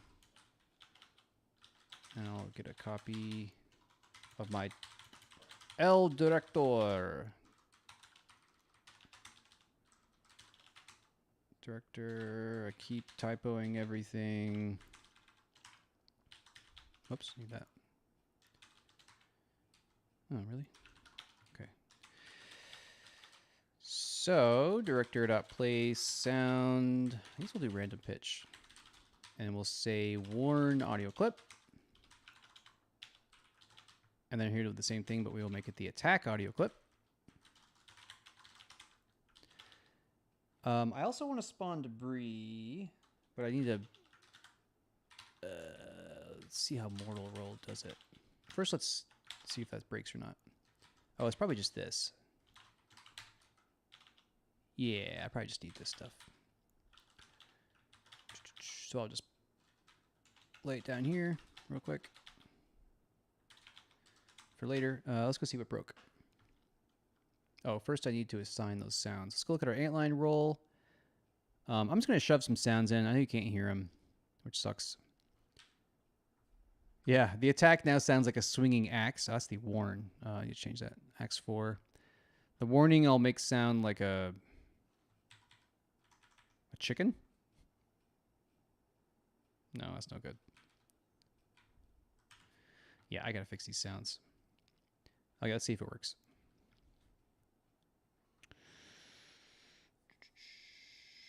Oh, Taifu, welcome. Oh yeah, please do.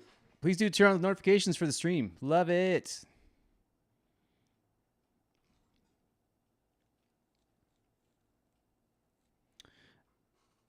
Have a good one, Journeyman. Thanks for hanging out. Hey, James, welcome.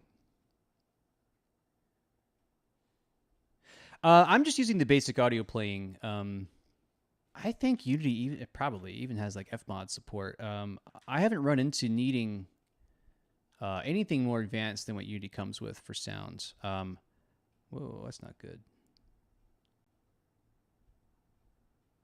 Variable attack actor prefab. I gotta look at that. Something I couldn't quite get to sound good was the 3D sound. I will work on that again at some point. I don't know for sure it's going to make it into the game, but you know what I mean? Where like if a sound comes from far away, it should sound, you know, quieter, and also you can get that kind of 3D effect with audio where you're like, whoa, did that come from my right side? Unity has that support, and I have the hooks in place to get that in there, so I hope to get that in eventually, but for now I was like, it was just causing some problems, so I was like, I just need to play a sound. I'm just going to play sounds. But I do have some cool tools, like I've got some lists where I can play a random sound from a list, and then I've got, I can randomize the pitch. All right, what's the problem here? I got a bug. The variable attack actor prefab. Oh, yeah, of course. Okay. Go into the creatures, Antlion. Attack actor prefab is going to be my killer actor. I should also probably look at my stabber roll and see how it does the injection.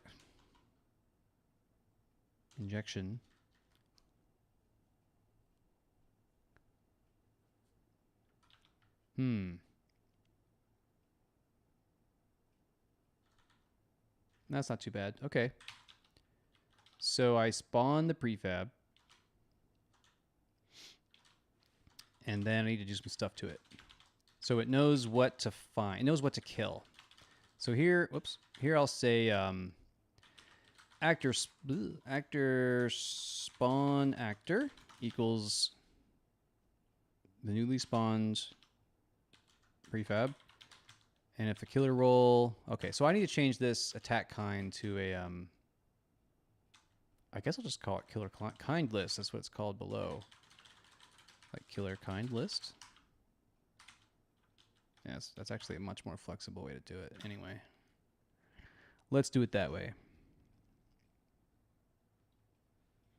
Yeah, I think especially in a game like this where the sound effects can happen like footsteps, you know, I know you can't hear it, but every single time it toggles between 2 steps per square tile. So when you're walking around, it's up, up, up, up, up, up, right? But then when you add some pitch to that, it really, up, up, up, up, up, up, up, up, you know, it's nice. And it's so simple. It's like one line of code to do that, right?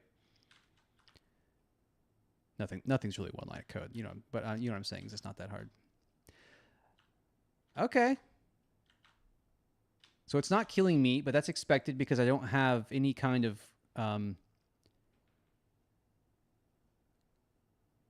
killing Yeah, the list is empty. So if I add to it that I'm going to attack... you know, I want it to be able to kill anything. Right now, what I don't love is I'm doing this to the player specific stuff, and I don't want to do that. Like I want the antlions to also eat villagers if they happen to come across them. But that might be a future map problem. Oh, hey, well, it worked. It ate me. So I guess I have to run right away. Oh, I guess I don't have time to run. Wow. Okay, maybe I should put that antlion somewhere else so it doesn't immediately eat me. But it's working, you guys. It's not like the portal wand. This is actually working. Yeah, let me move this antlion somewhere sensible. I don't want it to spawn directly underneath my feet. Oh, what is this? Let's do a bunch of antlions right here. And then I'll delete that one here. Let's go adventure with antlions. And let's see if I can kill him. I don't think I can. Oh, let's change our outfit while we're here. We're here so rarely. Whoops. Where's my hat rack? Oh yeah, I got a white hat. Cool. Bring, bring, bring, bring, bring, bring. Oh, they're killing themselves. They're killing themselves.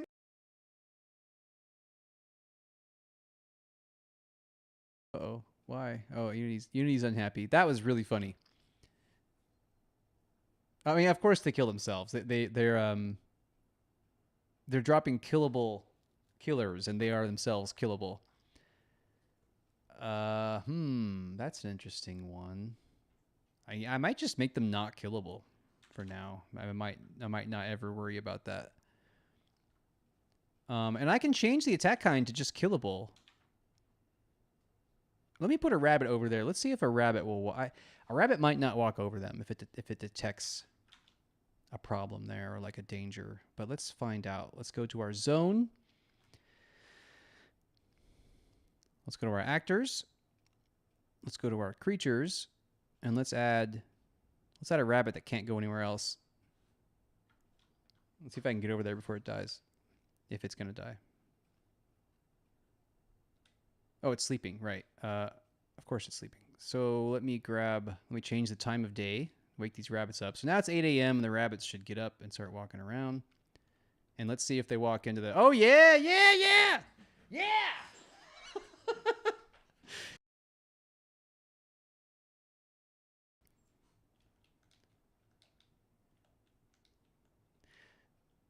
So I don't know if anybody else has played Witchy in here. I heard Chris did earlier, but this is directly from Witchy, and this is exactly what I was going for.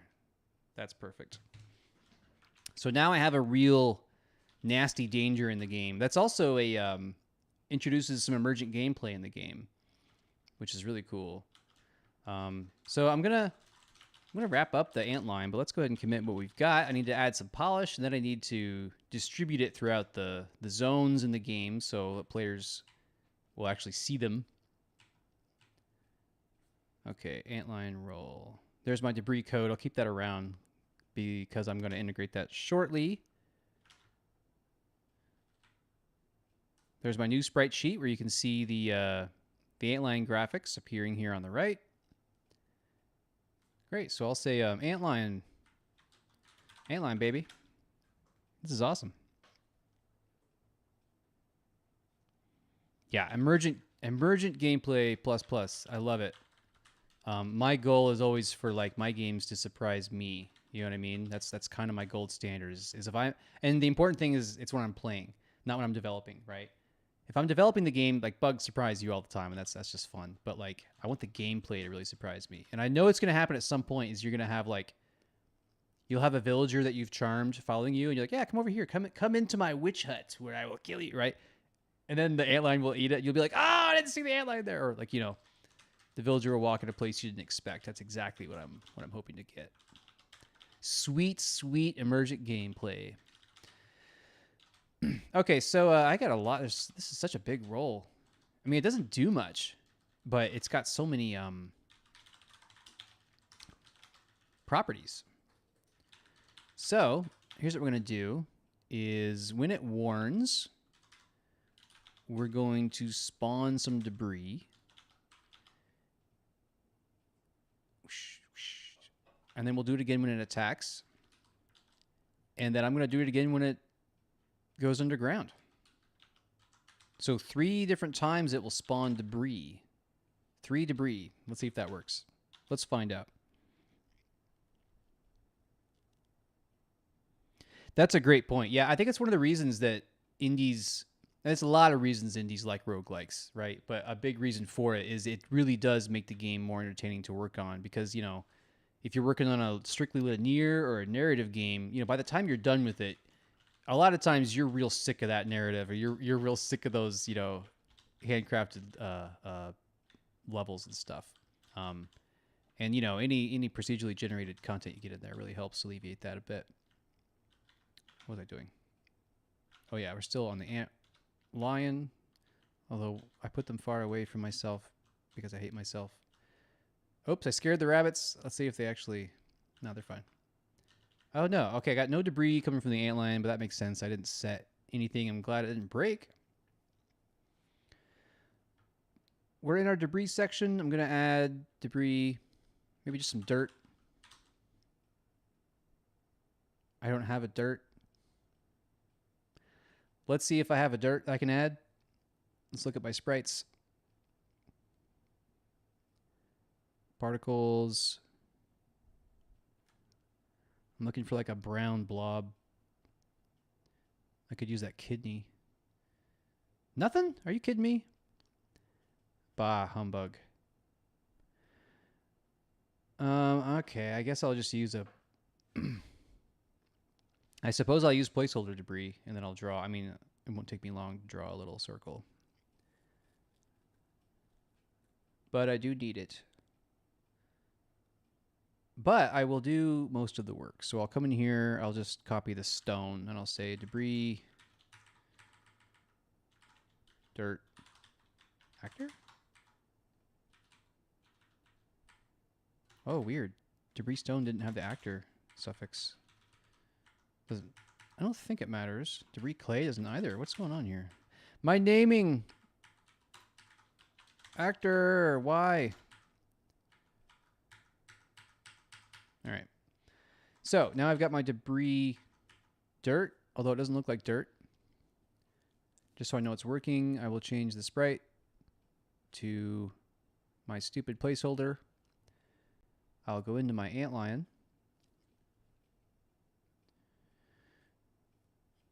And under debris, I'll search for dirt. There's my dirt. And I'll spawn like 6. Let's turn the lights on so we can see it. I'll grab a broom for no reason. Oh, the rabbits got killed. You can see the, that's obviously not the right. You can see my placeholder derpy particles. All right. This is going great.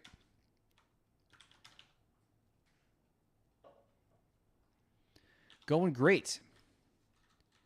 Okay, now we're going to distribute. Next up is the leech. This will be fun. But now we're going to distribute the antlion throughout the world. Okay, so... Ooh, the bog? No, I don't think so. I don't think they'll be in the bog.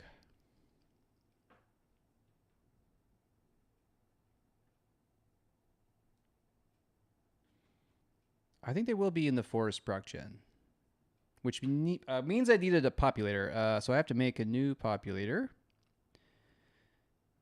Let's find wherever I put them. Populators. Okay, Gamish rabbit. Let's copy the rabbit. I've got a new antlion populator. I will search for antlion. There it is. It can only appear on squares. That's fine.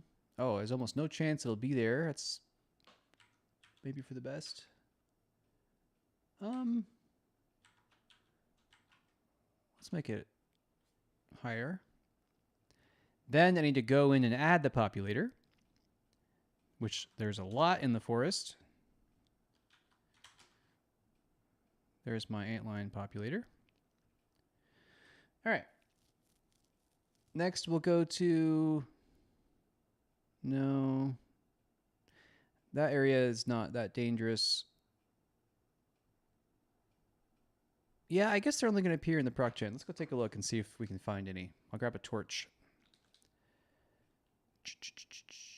There's my forest. So, I see a big grass. We added that earlier today on the stream. There's an antlion. Oh, I really hate those particles. Okay, well, that works. And I'm surprised, but the antlion so far is only going to be in the forest proc gen. Okay. Let's look at our diff. Whoa, that's a lot. Look at all that. Okay, we got our antlion populator. Oh, yeah, because we renamed a bunch of debris, so a bunch of this is just garbage. Whoops. Where am I? Why did that stop working? Rename debris. Added debris to our antlion. Added the antlion to the populator to the forest proc gen. And then here is our antlion behavior, which I'm going to clean up real quick. Got a bunch of my if I need it code in here, and I don't need it. All this be gone.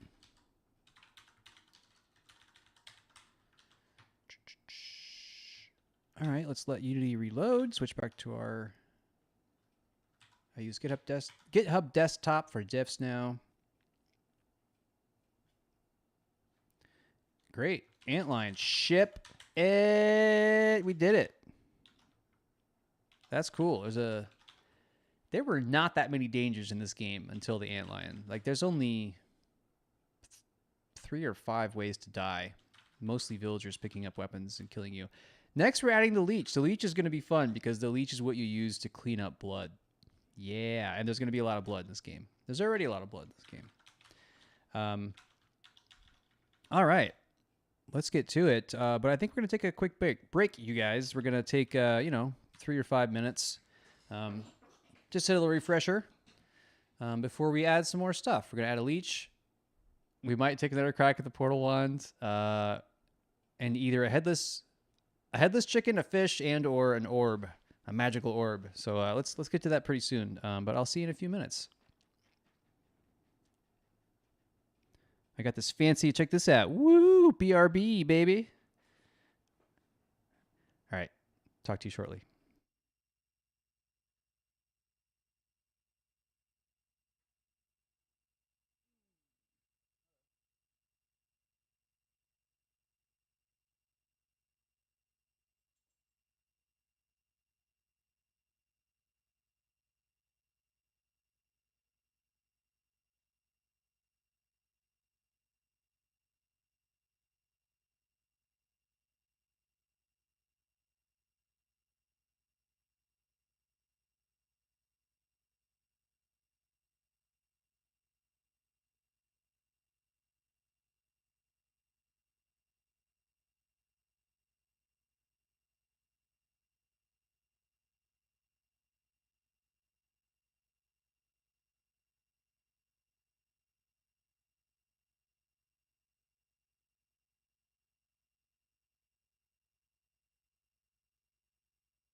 Let's try this.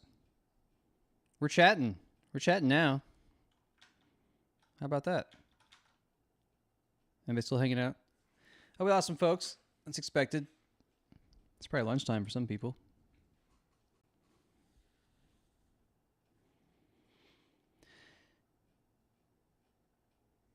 Glad you like the water. Yeah, I didn't really even intend to make the water. It was kind of a happy accident. Because you know how it is. By default, you just walk over water. You have to explicitly do something to water to make it, kill the player or block the player from movement or something. And so I was like, you can just walk over it. And then I got the idea to make it look like the witch is submerged. And I was like, ship it. I like it. I hadn't really planned on it. I'll show you. Here I am in the water. Ring, ring, ring, ring, ring. Splish, splash, splish, splash. I am just a creepy witch. All right. We're going to add the leech. Here we go. So, I like adding features like this because it came from a place of necessity.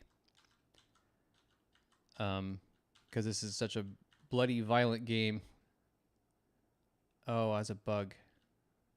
That's a bug, isn't it? Oh, we got 2 bugs here. Okay, great.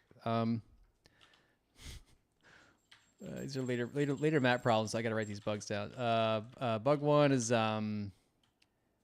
mobile roll rushing polish plays even when you're not moving.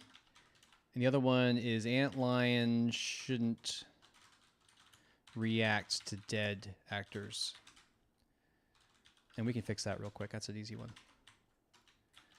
So on trigger, we can just say if not, oh wait, what I think it's killed. If cloud actor is killed, is that what I called it? Yeah. So if the great, so that one's actually fixed. I mean, I should really test it, but yeah, okay, let's test it. Fine. I guess we can make robust software, I guess.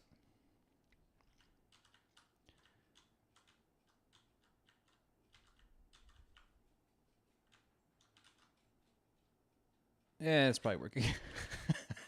It seemed good. All right, so I'll just say, there we go. And the other bug, that's not fun to watch. I'll fix that later. Okay, we can get on to the leech. Here we go. Leech time.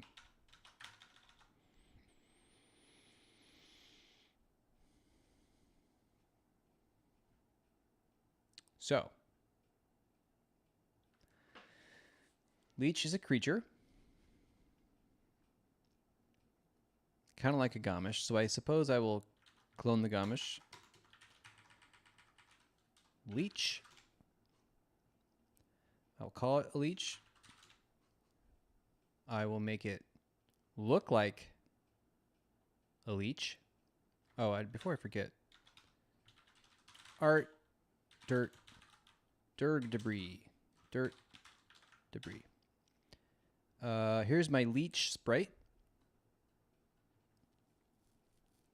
There we go. And I don't like how the collider looks anymore. It seems small. I don't love this empty space. You know what I could make it. Before I've made a capsule and rotated it, but it's just a lot of work. I'm so lazy. But I do think a square, in this case a rectangle, is has less dead space. That's something. Fix the collider reference. Okay, we do want facing. We do not want a Gamish roll. Maybe we might make it mobile. Oh, I need to. Okay, so many bugs. Fix Gamish death sound. It currently sounds like a dying woman, and I think it should sound more like a creature.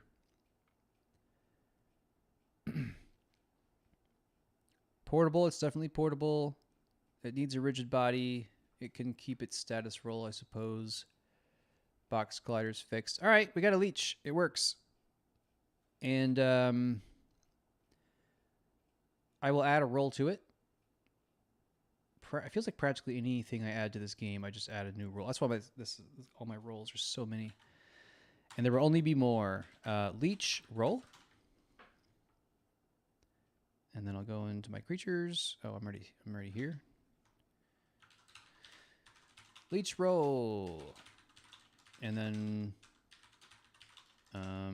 we'll have a eat audio clip. We'll have a eat kind, which will be blood. And I think you will use it like an item to make it. Oh, you know what?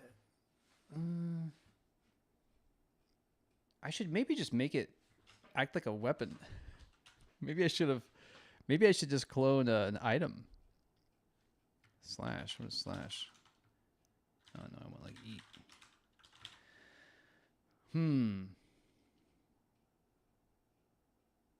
Yeah, you know, I think I will. Would that work? Here's what I'm going to do. Here's old leech. And then I'm going to go into my items. I'm going to clone my chicken wand because I like it so much. And I'm going to call it leech actor. I'm going to grab that, drag that into creatures. Now here I've got my leech actor. I will call it a leech. I will change its layer to creature.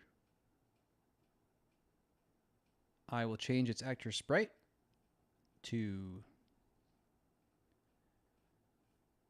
leech. And that collider is a better shape too, more appropriate. I'm already liking this decision. It's probably fine right about there. What I don't want is the... No, I do want the stabber roll.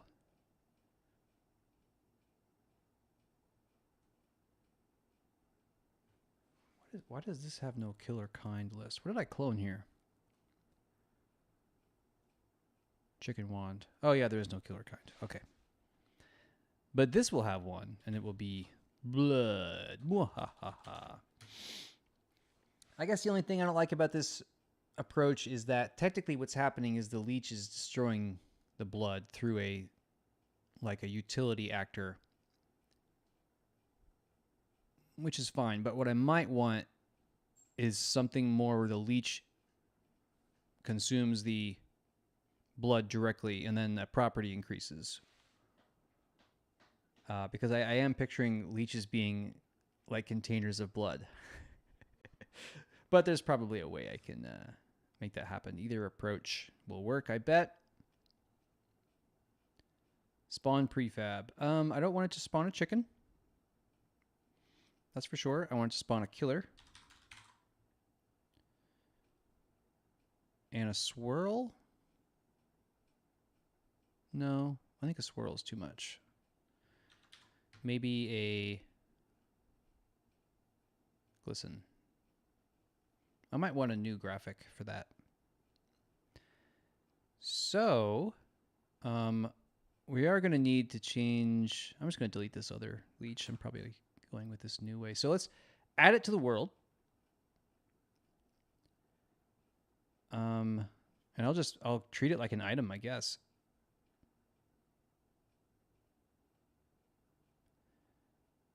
Grab my leech, smash it right there, and then in theory, I should be able to just go pick it up.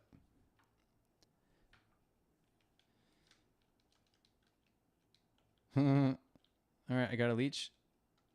Need one magic to use. Okay, I'm not seeing. Oh, my rabbits were all dying. Let's go into creatures. So I don't want stabber. Should have no stockpile key and no stockpile cost. Now that should work.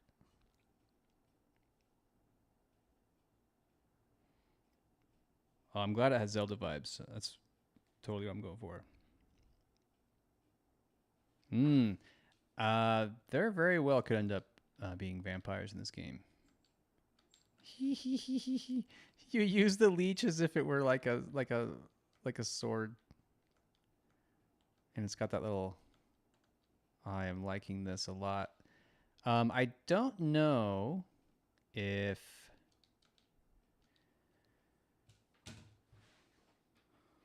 I might have to add the blood tag to the blood. Let's go look at the blood. Fibrous. Yeah, that ain't right. Blood. Okay. Now I need a way to spawn blood. And I could make a wand that spawns blood for me, but here's I'm gonna do it the really evil way. I'm just gonna spawn a bunch of people and then kill them. So we'll go into actors. We'll go into villagers, and I'll grab a bunch of these guys. Whoops, a bunch of these guys. Let me put them somewhere cleaner. Kind of want a new little area to play around in, but let's just go kill them over there. Oh, this is gonna be a bloodbath. I've basically created a situation where I need to create a bloodbath and then go clean up a bloodbath. Okay, so there's the villagers, and I need to go fuck them up. And so I'm just gonna see if I can shoot them with magic. Oh yeah, and they're not very happy about that, but they can't do much about it either. Oh, and they're like fighting with each other. Oh, get away! Uh-oh, I'm out of magic. No! Oh, he picked up the leech. He's got the leech. Get away from me! What are you gonna do with that leech? Uh-oh, okay. Oh, one of them has an axe. That's not good. I want that leech. Give me that leech. Oh, they keep picking it up. Stop picking up my leech. Oh, that guy has an axe. Where did you get that leech? Oh, I think I have a leech-related bug. Okay, well, I definitely have a lot of blood, and I got a lot of dead people. That's what we wanted. That's what we were going for, right? So this is exactly the reason I need a leech, is because you might end up in a situation where you've got a big old mess to clean up. So it's not working. Of course, it's not working. And so we got to fix that. I don't want to save the game, because if I need to add a new kind to the blood, then it would not pick up that new save. So we just killed all these people for nothing, because it doesn't work. So we got to go figure out why it doesn't work. That was fun though. Good times, everybody.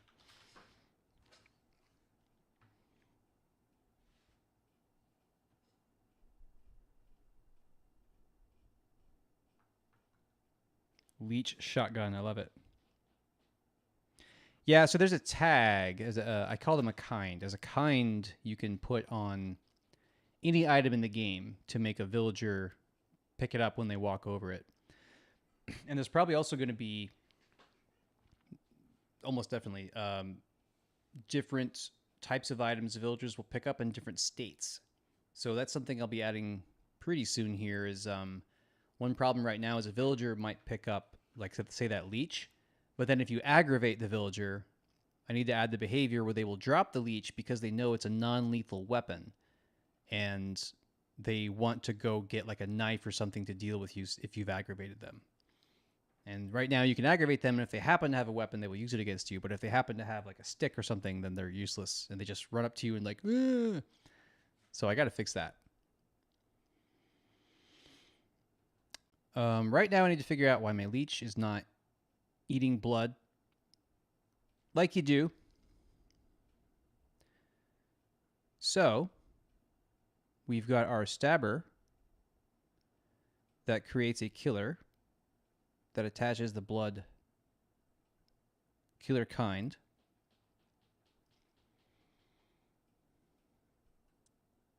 I bet the problem is it's not colliding.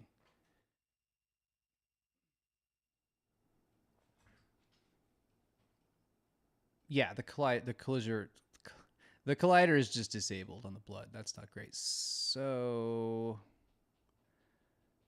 this is a tricky one. There's so many, like, I do want it to be colliding now, but not now, but yes now, but not now. Like, you know, it is on the ground, or it is in your hands, or it is dead, or it isn't dead, or that thing's on fire, or that is not. I don't love this collider either. I mean, I guess I wasn't using it, so I guess that makes sense. Well, let's bring that in and down. That's way better.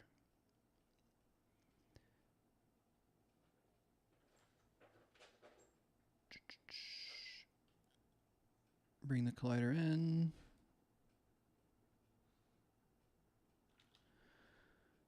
Okay. Wait a minute. Trigger. It should definitely be a trigger. But let's see what that break. Oh, I think I also had a bug. Did I notice that bug? Let's see. I need to investigate. If not, did a villager just pick up a leech from far away? I think I saw that. Oh, we added the leech. We are working on the eats blood. Then we need to distribute leech. I don't know what that's going to look like, though. I don't know how you're going to find... I don't know what the entry point to leeches is. I think you might pull them out of the water. Or maybe you get a net and fish them out of the water. I don't know yet. We'll find out.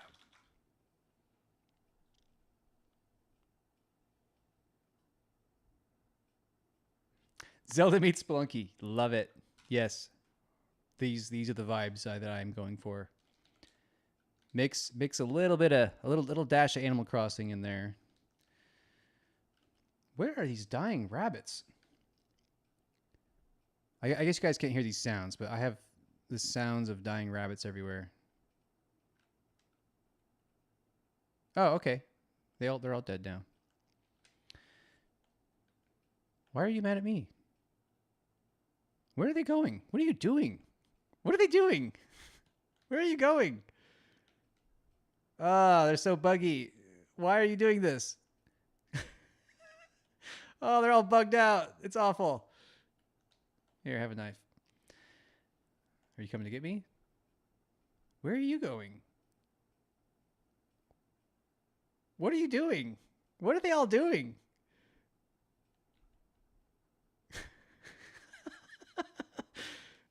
I don't know what's going on with these villagers, man. I guess they're mad at me. I need to add an angry icon so I know when they're mad. Pick up these babies, you guys. You are terrible fathers. You pick up a broom over a baby? He's just trampling these babies. Oh, and he's trying to... This guy's trying to brush me with a broom. He's doing a terrible job. Okay. I don't know what...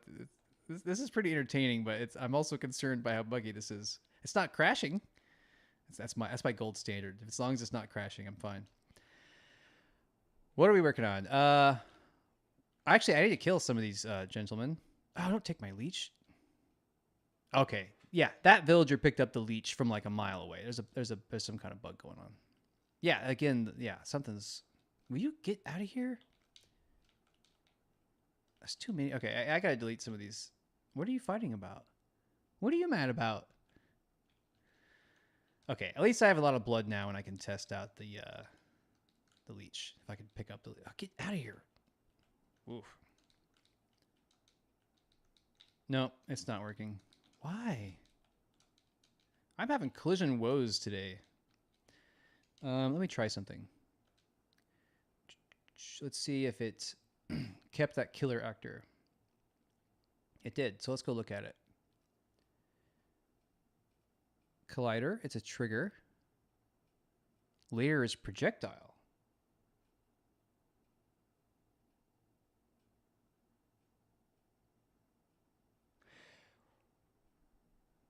Yeah, maybe the...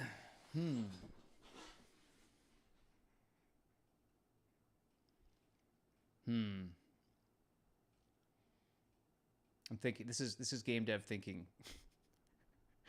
the wheels are turning. So the problem is the stabber creates a killer roll, which is a projectile. And projectiles don't want to collide with things on the ground, which is what the blood is. And so that's got me thinking that probably using the stabber system is not the right approach for the leech. I was already kind of thinking it might not be. Remember earlier I was saying I kind of would prefer if the leech itself was dealing with the actors instead of having this kind of middle, I call it a killer actor as a because that's how like an axe works. If you chop down a tree, the axe doesn't chop down the tree. The axe spawns a killer actor, and the killer actor chops down the tree. So I was thinking I could use that for the leech, but it's sounding like that's not the right thing to use for multiple reasons now. I usually need at least one or two reasons to not do it the easy way. So that's all right. Let's go look at the stabber roll and see what we like about it. We could have it spawn a different kind of killer actor that's not a projectile. We could spawn, like the leech could spawn a leech eats blood actor, right? I was like, that's one way to do it. That would be easy. Let's see if that's just something that I drag in. I think it is. Wait, that might be hard-coded. Let's see, spawn and init. No, it's not hard-coded. Let's go look. Creatures, leech, stabber, killer actor. So let's spell it out. Two ways to implement this. One is create a like leech eats blood, or maybe it's more like maybe something more abstract. It's like floor eater actor. Two, just write the code for the leech to eat the blood. Just make a new system. Those are the two ways. I mean, there are infinite ways, but those are two I'm thinking of. So leech roll we're not even using right now. Let's catch up. Chat.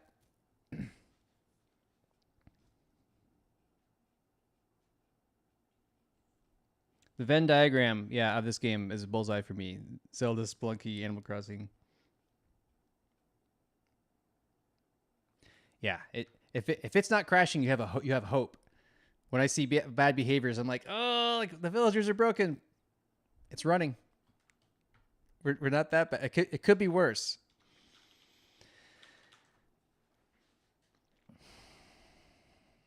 So I'm gonna look at Stabber again. What all is this doing? It's 100 lines. It's doing a fair amount. I really don't want to re-implement that. I'm just gonna see if this works. Let's see how far we can take this. So let's go to the killer actor. Let's clone it, and we'll call it killer floor actor. Like this one should probably be killer projectile actor. It's fine. So we'll call this killer. Call it floor killer. And so the actor collider is not going to be a projectile. It's going to be a, I don't know, maybe a new, I don't have a floor layer.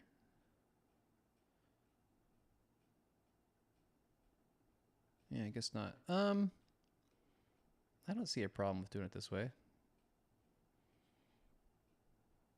Yeah, let's take this as far as we can take it. This might be fine. So the killer floor actor is a floor, is on the floor layer. And then the blood, let's go put the blood on the floor. Floor blood. Actor collider is on the floor. Wait, could I leave that as default? I don't know, maybe.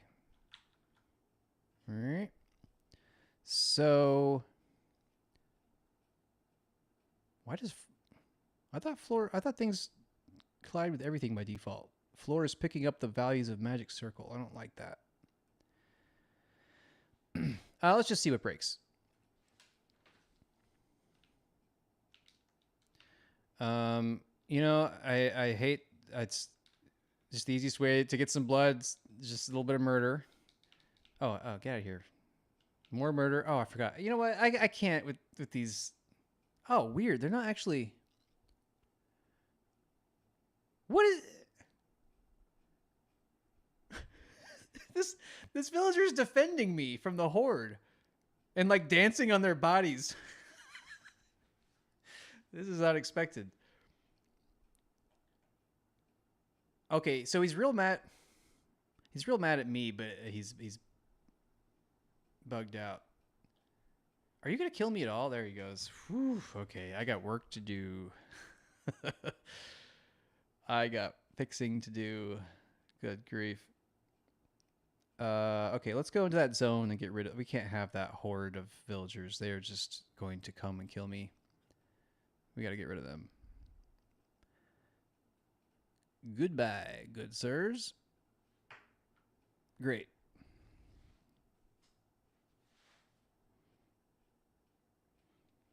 A pleasant playtest. I hope it went well. Welcome back. Welcome back.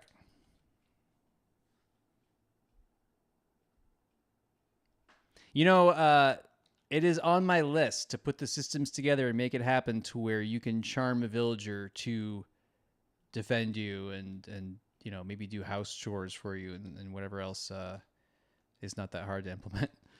What am I doing here? Oh, I need some blood. Where'd that baby go? Oh, there you are. All right, let's go see. Got to move the baby guts. Oh, maybe the leech should eat baby guts too. Okay, so that leech... Oh, I didn't change... Right, it's still spawning a killer actor. I need to spawn a killer floor actor. So let's go into the leech. Let's go into the stabber role. And let's change the killer actor to killer floor. And in theory, the leech can now drink blood. I hope.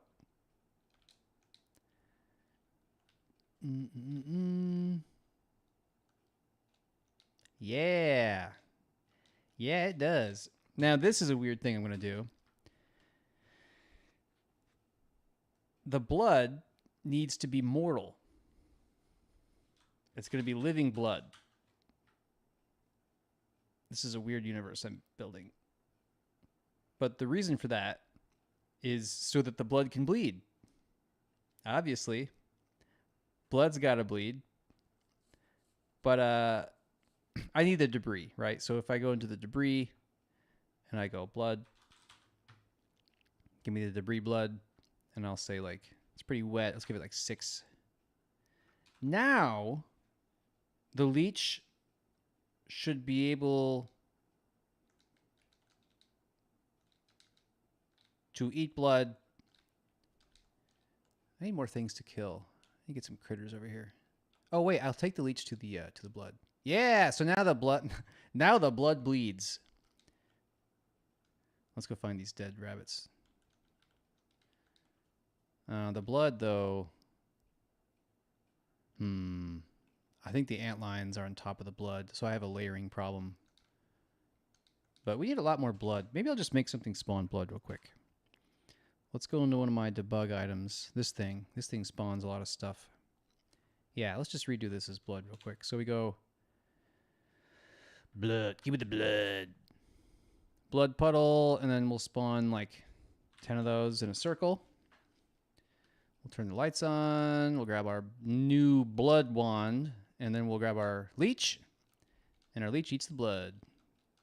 Our leech eats the blood. We did it. Yeah. There's a way to clean up blood now. So, it's kind of inspired by Animal Crossing. There's a lot of maintenance stuff you got to deal with in the game. So, what I'm doing right now is I'm fast forwarding. What the hell? Antlion roll line 37. Did it kill at something and lose reference to it?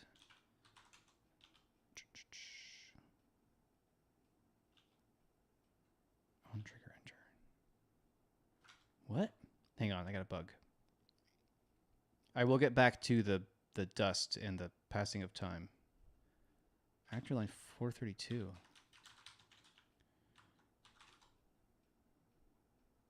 Trigger enter. I might have a null actor there. Unable to sort?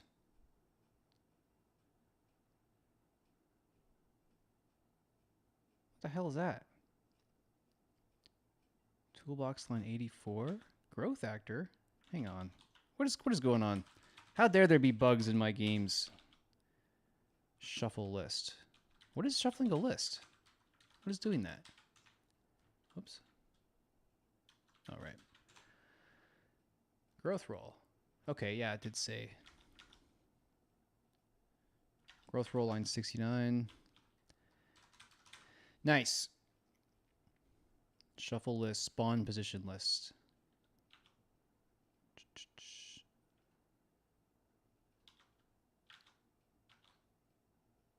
My guess would be that there's no position list to spawn.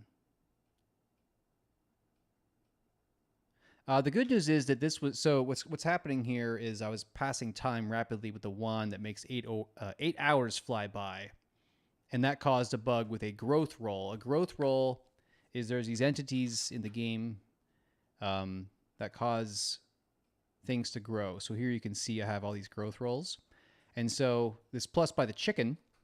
What you do is you put that into a zone, and then if when the growth roll gets triggered, which there's settings, it'll be like every 8 hours or whatever you want. If it detects, you know, hey, there's only 4 chickens in here, it'll spawn some chickens. And so that's what was happening. So in theory, that should be really reproducible if we do have a bug here, which it looks like we do. So if I just spam this, I should get that error. Oh, come on. Figures. Yeah. Well, that's not great. It looked like what happened was the spawn position list was not set and the shuffle list was failing, but here is a check for count equals 0. Wait, maybe a count of 1.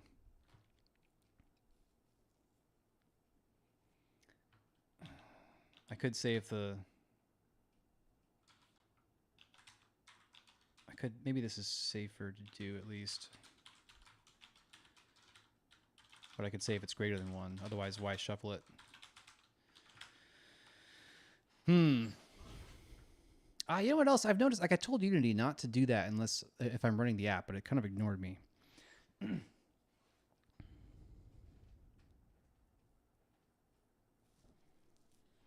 Welcome, new folks. Thanks for hanging out on this what's Thursday afternoon for me. I guess it depends on where you are in the world, but I'm working today on my new game called WITCHMORE. WITCHMORE.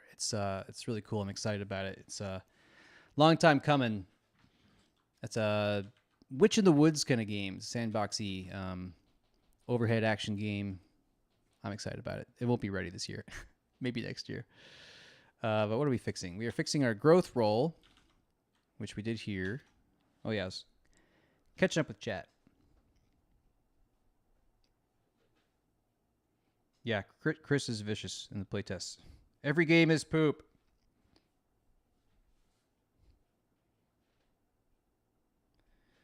Does the mortal roll just instantiate an instance of particles? It does, yeah. The mortal roll does probably too much stuff. It's really big at this point.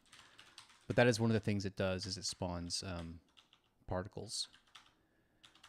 So I use it in a lot of cases because what you get a lot of stuff for free out of the box if you apply a mortal roll. So like the blood won't use anything else. It doesn't have a corpse. It doesn't have a state for death or not. Like the blood's really only using the particle part of that code.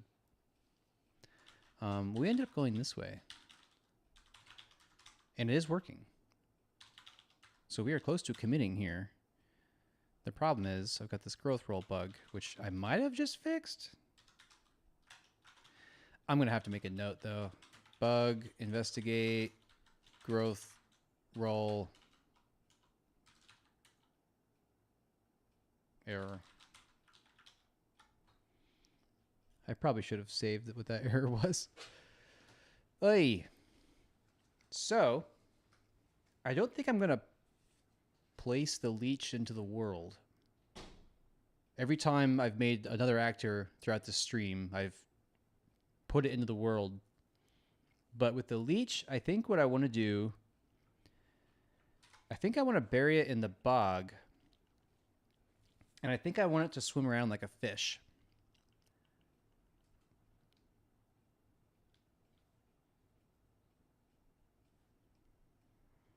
But I'm not totally sure yet. I definitely know I need it. Oh, so that's what I was saying earlier is time passes in this game. And as it does, stuff gets grown. And like these dust bunnies, you got to deal with them, right? And so what you do is you get a broom and you can dust it up. But then another thing that happens a lot in the game is there's a lot of blood to deal with as you make sacrifices and villagers attack you, and you need chicken bones and you need animal meat and stuff like that. And so I noticed me as the player, I was like, I'm sick of all this blood. And I could make the blood expire or something, but that's not fun. I wanted the blood to like attract monsters. If you leave it out, it can be a choice. You can be like, I want to attract wolves, or you can be like, I need to get a leech to clean up the blood. I need more blood. Let's go kill some... let's go kill some animals. And then we'll get their blood. Make sure it's working. Test our leech out a little bit. Blood. Blood. Fantastic. I'll make a note for myself for later, which is like spawn leeches in watery areas, or I'll just say in the bog.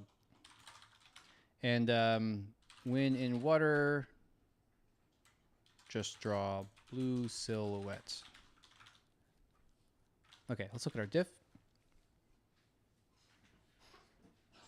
Welcome, new folks.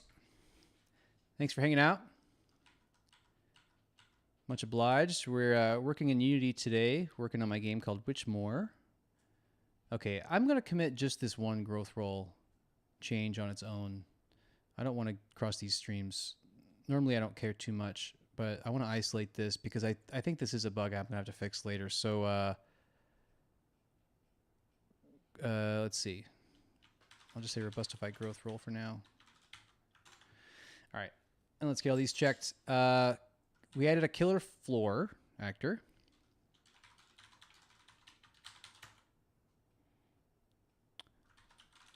By the way, if you want updates about WITCHMORE, hey, I'll post this in the chat, everybody. I bet most of you know this already. But we might have some new folks in here. Sign up for my newsletter, and you'll get. Whoa, hello. You'll get game development tips and tricks and stuff like that, and you'll also eventually get access to builds of this game, WITCHMORE. Okay.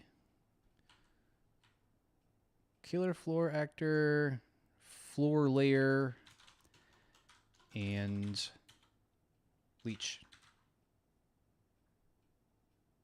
Yeah, I definitely want to add some behavior where the leech will like walk around. I want it to be, I don't want it to feel like a tool, like a knife where you just put it down and you know it's going to stay there. I want the leech to be the kind of thing that would like crawl off. And there could even be a place where you put it where it will stay, but you have to like craft it yourself or something. All right. Got the leech done. It's exciting. I'm not gonna, maybe I'll take one more look at the portal. Let's see. It's so annoying. Why?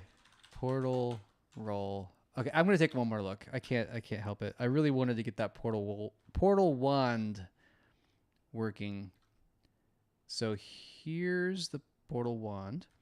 And it's got a portal wand roll. And then we've got these portal actors. Portal actor A, portal actor B. I don't want that to be a marker. Get out of here.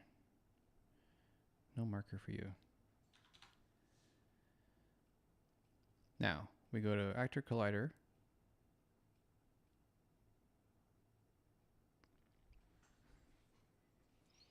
Default collider. Now, what's the trigger for the warp? Default as well. And the player, her collider is creature. And when I go and I look, default and creature should collide.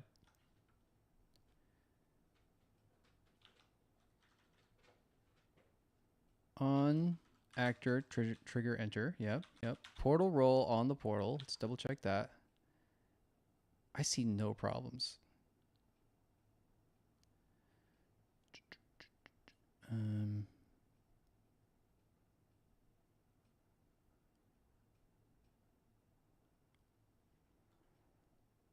Sprite alpha. Sprite orderer. It doesn't really matter.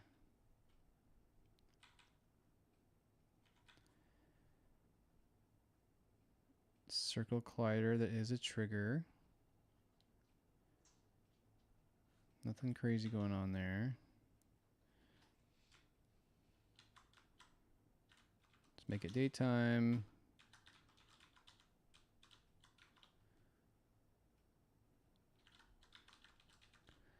Ugh. I don't see any problem. All right, let's add a. We got some. You know what I should have done? I should have done this. I should have added the headless chicken first, and then the leech, because the headless chicken is gonna bleed everywhere. That's what I should have done. All right, let's. I know I can add this for sure. Let's add a headless chicken, and I'll call it chicken headless. I will change this. Let's see, chicken. I'll call it a jedless chicken. It's going to be a killable critter. Yeah. Yep. It's going to be a creature. And it's going to have a... It's not going to have a critter roll. So I'll remove that.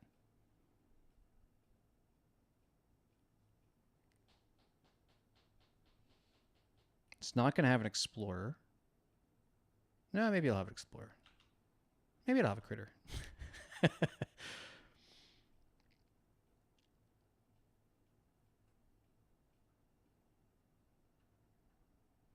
Oh, geez, I guess I could have phases. Okay, maybe I should write down what exactly I want it to do. Because really, it's like, I just want it to run and spawn blood, right? So maybe it needs nothing complicated like this. Maybe it needs none of this stuff.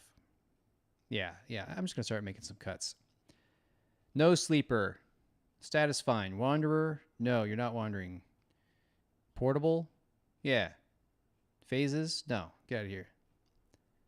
Mortal? Yep. Mobile? Yep. Horizontal facer? Yep. Hopper? Yep. Facer? Yep. Explorer? No. Get the hell out of here. Escaper? Get the hell out. None of you. Critter? Nope. Claimer? Yep. Okay. All right. We can change the sprite. That's pretty important. It looks like this. Oh, hello. Clicked the wrong thing.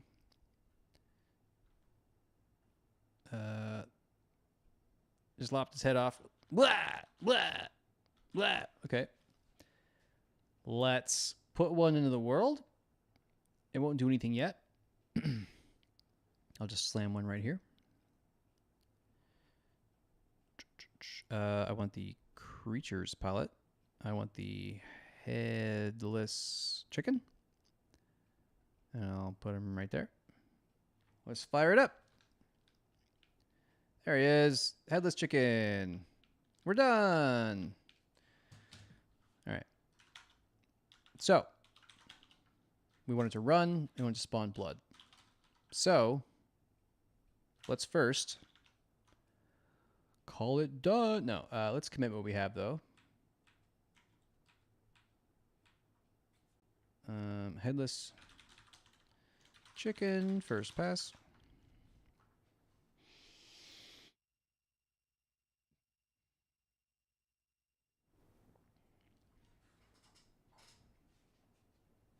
Ooh, I like the blood corruption. That's cool.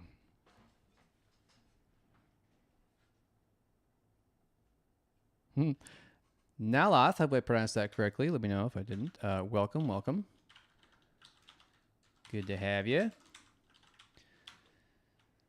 So, this could be 2 rolls. It could be 1. I think I'll just make it 1. I'll just add... I don't want to call it headless chicken, though, because I think that this behavior could exist on something else. The behavior is going to be run in a direction until I hit something and then pick a different direction and keep running and then spawn blood. And so, you know, any creature in the world could behave like that. So yes, I will make it, call it something more generic. Bleeding out roll, dying roll. Headless, maybe just headless. Headless roll, yeah. Yeah. I don't love using programming terms for my game features. Like headless has a programming meaning, but it doesn't really super apply here.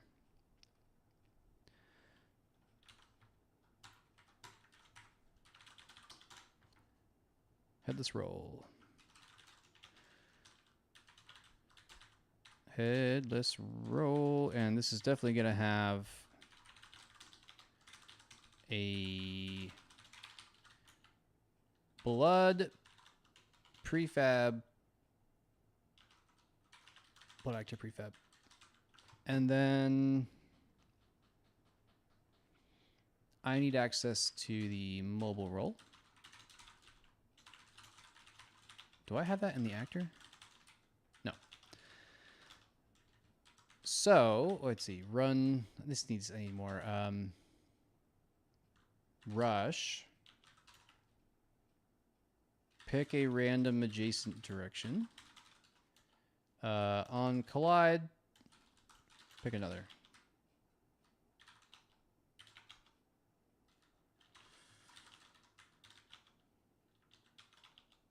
Okay.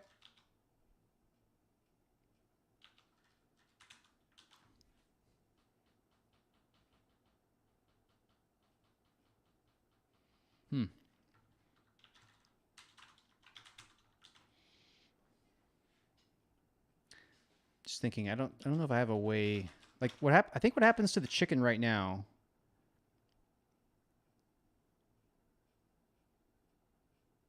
I guess I'll just destroy the previous chicken and create a new headless chicken. I could do that. That's fine.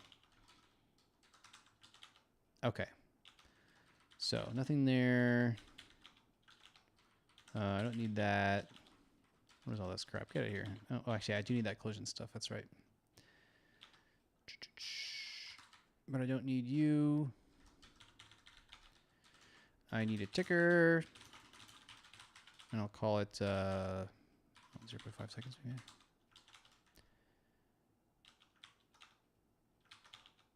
And I guess... Oh, I did need that init method. Grab it.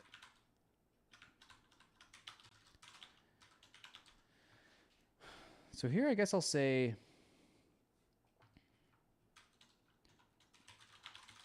Pick random direction. Oh. Okay.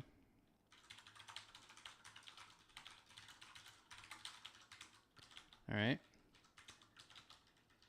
Do I have an update? I do not. So on say if not, ticker.tick. Return else actor.director.spawn and init at. This is going to be a blood actor prefab at transform.position. Okay, so it should be spawning blood every half a second, and it should not be picking a random direction yet.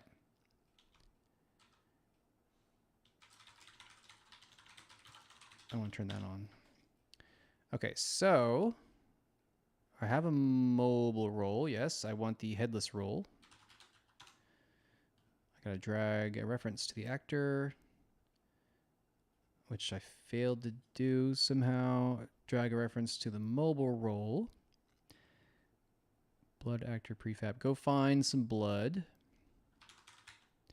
Bam. Welcome, Craig. Hope the hour is not too crazy. What are the headers for? Great question.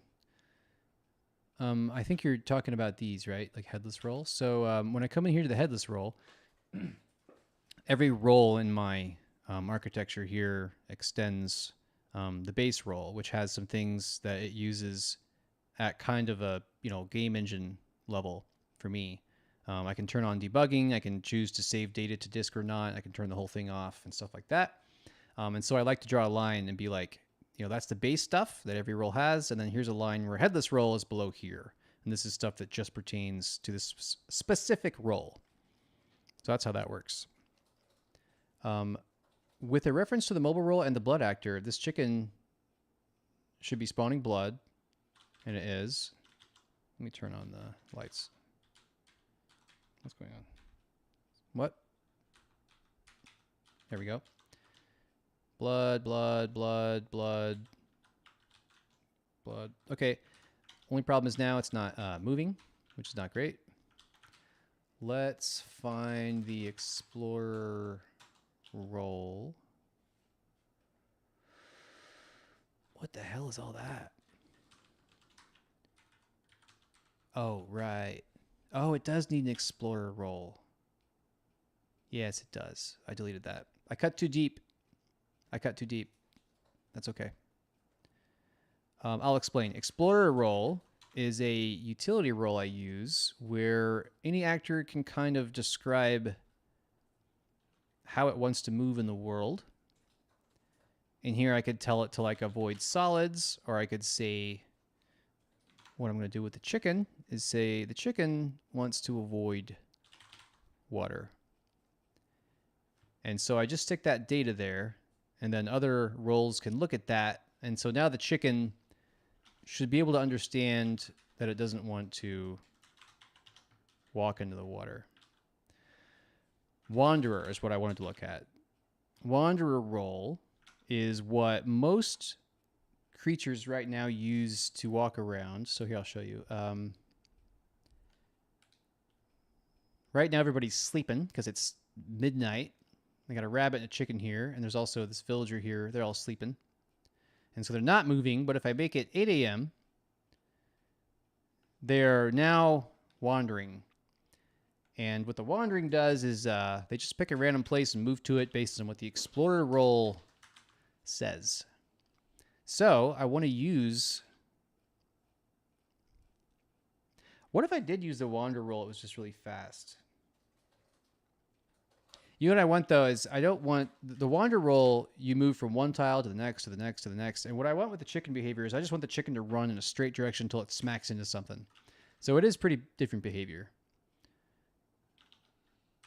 So I guess I will. It does make sense to add that stuff there. Does make sense to do it this way. Pick adjacent target? What the hell is this?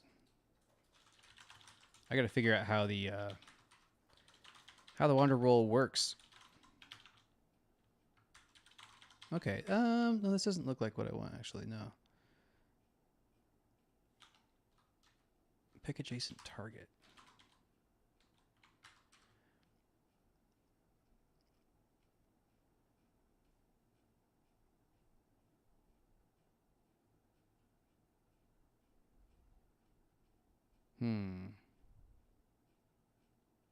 Yeah, I guess I do want this. Let's just grab it. See how far we get. I don't like that target. What's with that? Pick random target? How about pick random direction? Okay, I don't want any markers. Get the hell out of here. There's some debug stuff from that other class I don't care about. Valid positions, it's fine. Pick a random direction, it's good. Claim that direction. Yeah, sure. I have this system called the claimer system where an actor can claim a tile, like they're going to move to it, and other actors, if they want to, can be like, oh, that someone else is about to be in that tile. I will ignore it. And it's a courteous thing to do to other actors. Otherwise, it results in a lot of actors smashing together and stuff, which is fine, usually. Okay, so the headless actor is going to pick a random direction and rush in that direction and claim just the one tile. Is there even a point if it's just the one? Let's just get that out of here. What does this thing do on update? Oh, right.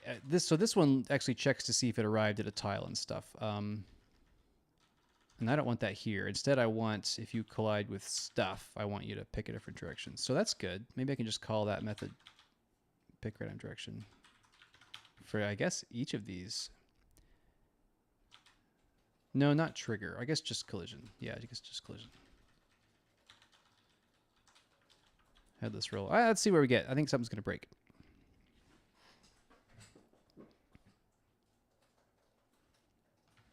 Oh, yeah, we got some errors. Let's look at line 40.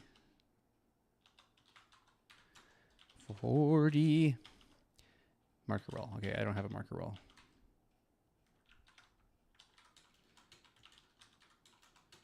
Great.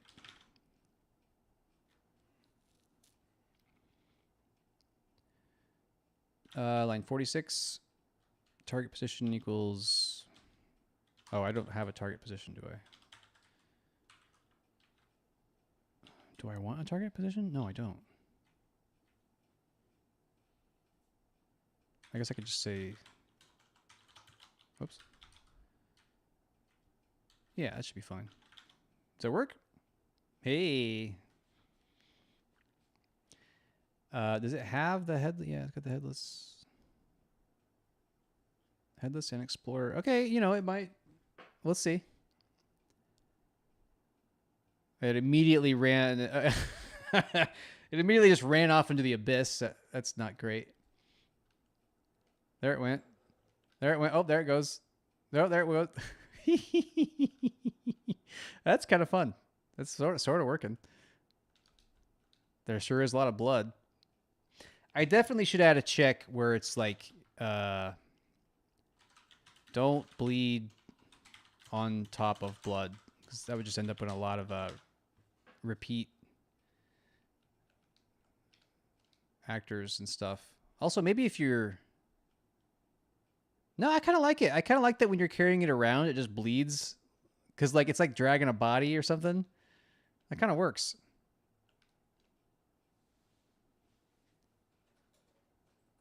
It's really making a damn mess, isn't it? Jeez. Oh, what's it doing there? Maybe I do need those markers to tell me what it's thinking. I feel like it shouldn't just stop moving. So it must have picked a random direction. And I guess for some reason it picked south and couldn't go that way. So maybe it's Explorer.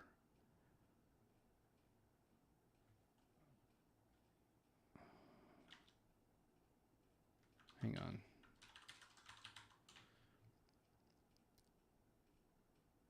Oh.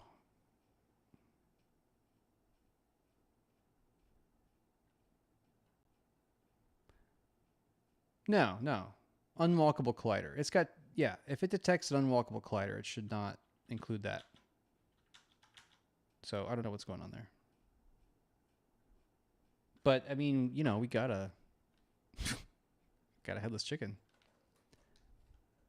I got a chicken wand. Oh, I need magic. Oh, this is not good.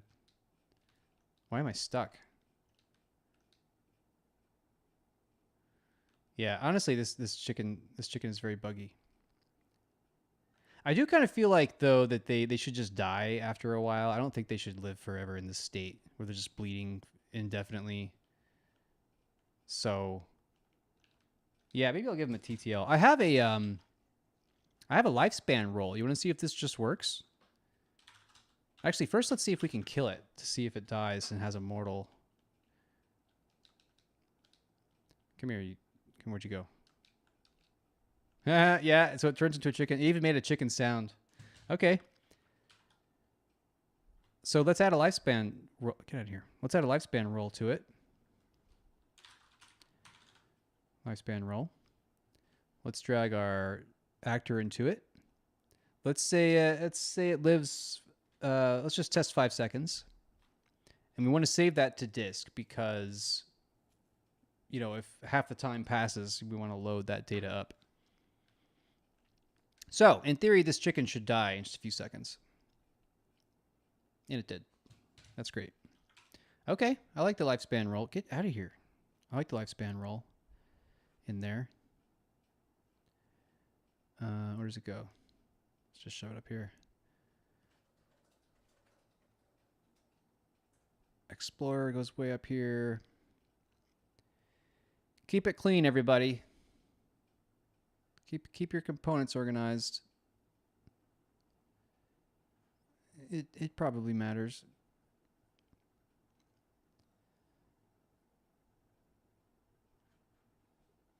L. Ugh.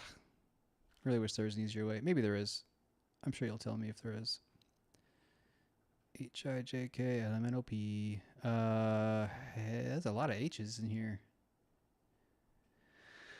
That's a surprising amount of... Oh, wait, I can delete some stuff here. I don't need the escape collider. I don't need the status... No, I might need that. I don't need the phases container.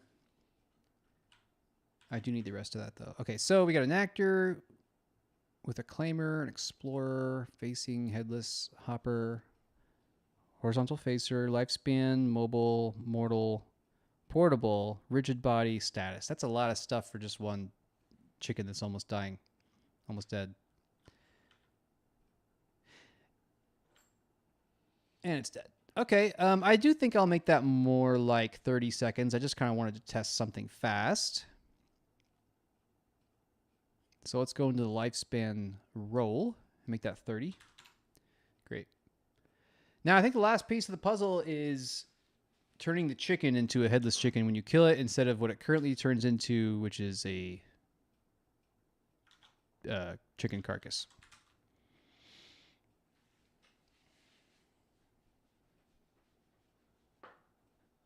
Oh, I do like it. I like it jumping out of your hands. That's a good idea.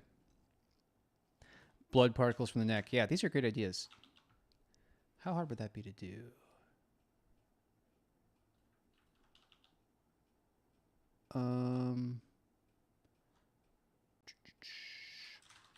Very easy. Let's go do that real quick. So here, I'll say this is headless roll debris. And then I'll do it the way we do it here. Very easy. This is like 3 lines of code, probably. Bam. Done. I wonder if mortal roll... Yeah. What? Right. Wait. Yes. Hang on. Grab that. Okay. And then headless roll needs some properties. I won't make it a ton of blood. I'll just make it like 2 particles. Like 2. And then we'll have it be the blood. Oh, it's right here. Debris blood. Okay, so now it should just be like boop, boop. Kind of. Yeah, I guess that works.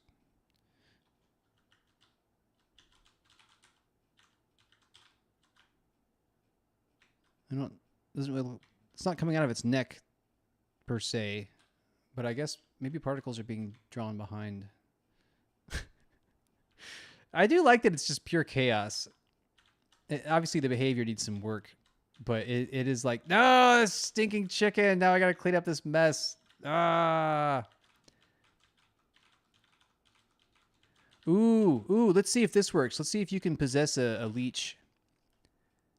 I bet it works. Oh, actually, I bet it doesn't. I bet I have to add... I gotta add Metal. Oh no. Unity. Unity. Well, that's it. Unity's dead.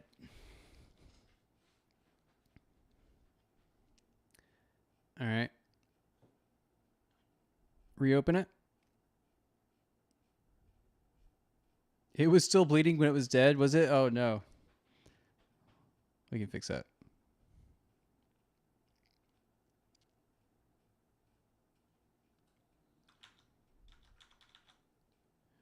Oh yeah. No, I got...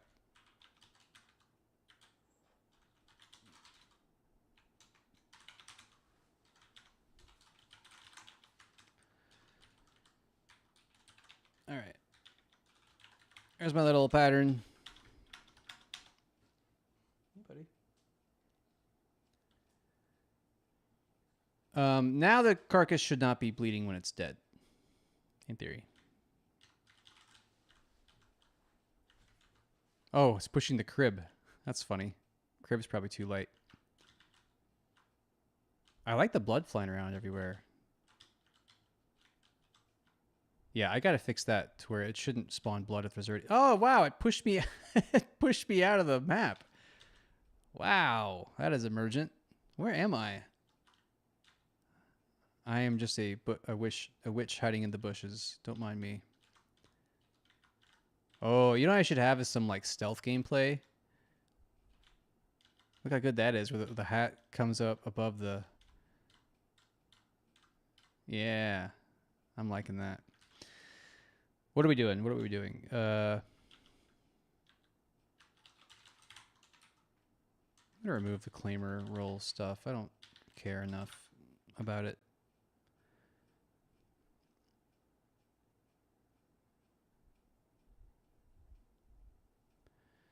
Chicken headless. Claimer roll. Be gone. Great. All right, let's go look at our diff. Headless chicken roll or headless roll. It bleeds, it rushes, it runs around randomly in a very buggy way. Great. Okay. That all looks fine.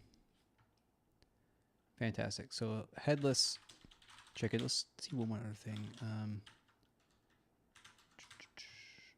Rush. It is rushing. It's doing that. It's doing that. It's doing that. What was the other thing I wanted to do? Oh, chicken. Kill chicken equals spawn headless chicken. So we'll go into our chicken. We'll say destroy on kill. Instead of previously it sticks around in the world when it's dead. And instead of just spawning blood, we'll have it spawn blood and a headless chicken. Which means we don't need this killed sprite anymore, which as you can see is the uncooked raw chicken carcass. We will change that to nothing.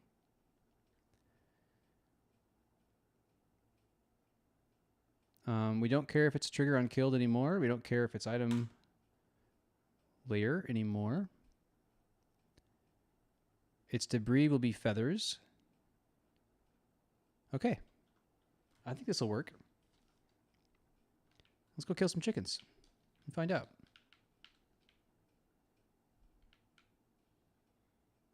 By the way, when I play test, I got a gamepad going, baby. It makes me so happy.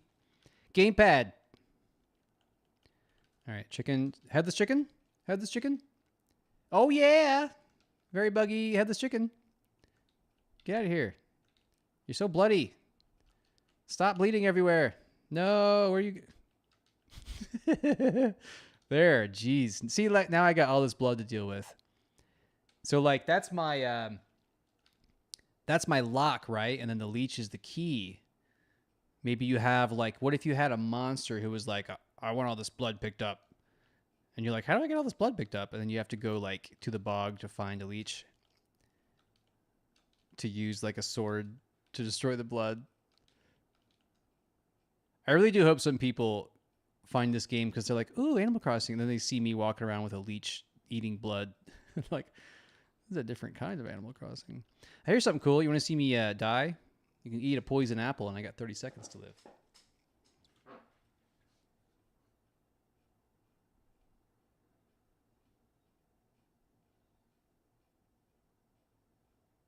I am using the new Unity input system. Rewired looks pretty cool. Whoops, it's not counting down. Rewired looks pretty cool. I followed this big old article on how to do the input. It wasn't too bad. The native Unity way, I think, is pretty okay. I might run into some bugs eventually, but check this out. Gamepad is totally configurable. I can switch run to L2, for example. Now I run this way. Fun. Reset to defaults. You can change it for keyboard. All the same stuff. It's awesome. Awesome. All right, let's let this poison kill me off, then we'll hop to the next thing.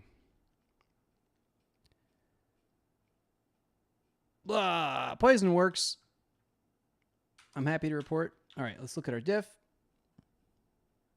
So that was it. That was just kill chicken. Yeah.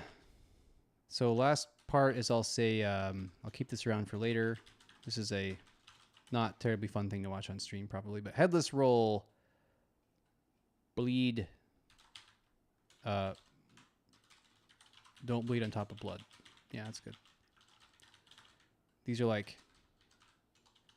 future mat problems.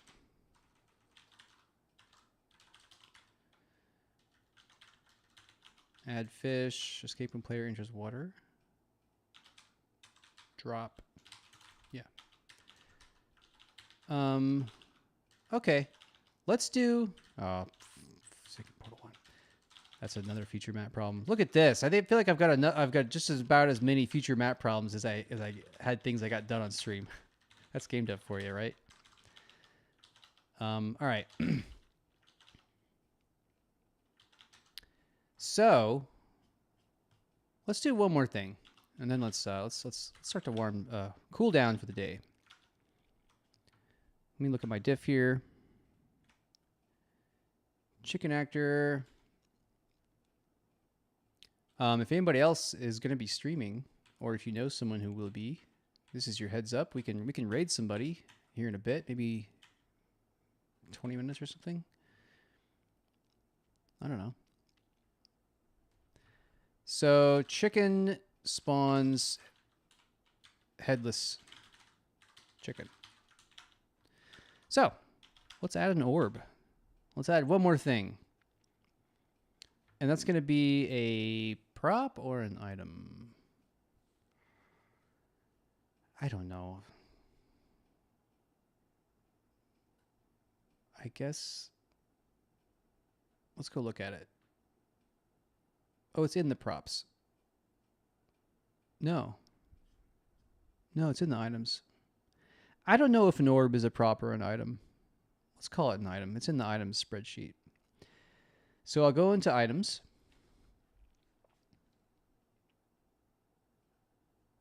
I don't know what to copy. I guess a key. It's pretty similar to a key. Orb actor.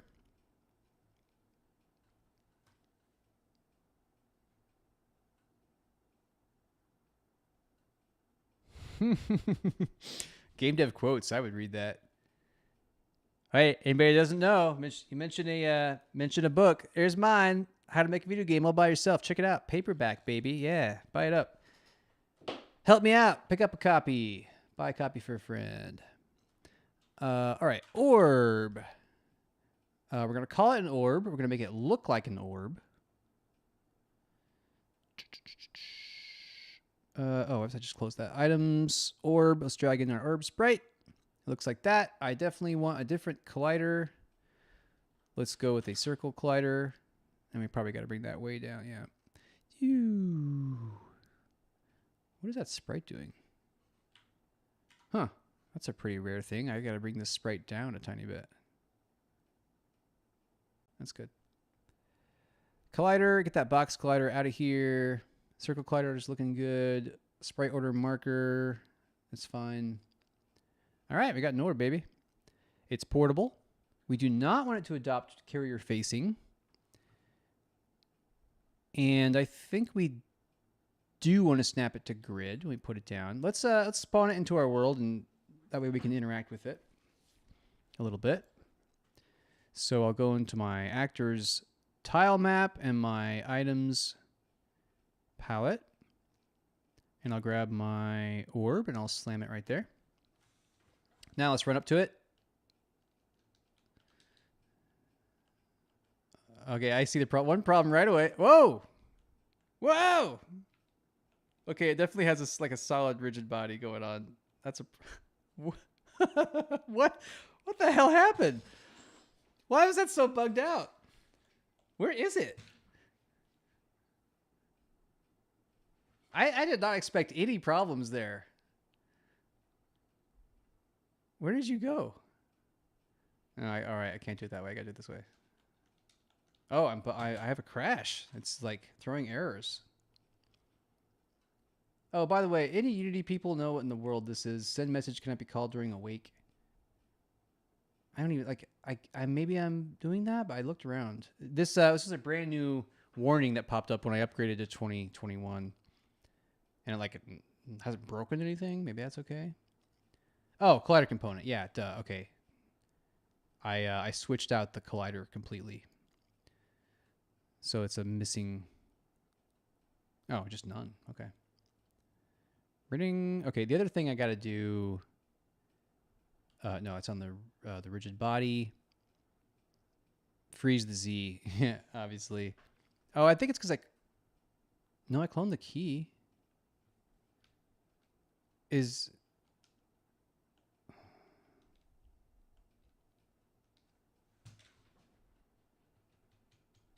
I cloned the gold key. Oh, I didn't set it to trigger. Yeah, okay. That's it. That's all. That's all. Just got to be a trigger. Man, why is this orb giving me such a hard time? Let's see.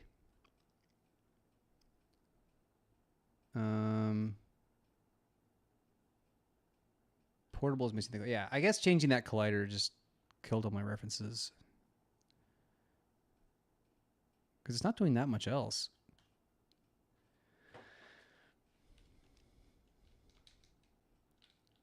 Okay. Okay. We got an orb finally that behaves like an actual orb. Oh, I don't love that. I think I need to... We need to raise the sprite, I guess. That looks terrible on that table. Collider's in 0. I guess the sprite... Maybe it should be up there. Let's see if that looks any better. It wasn't... It's not that much different. If I put it on the table, it's better. I kind of want it centered in the table, but that might be a future mat problem again. Okay, let's make this orb do something.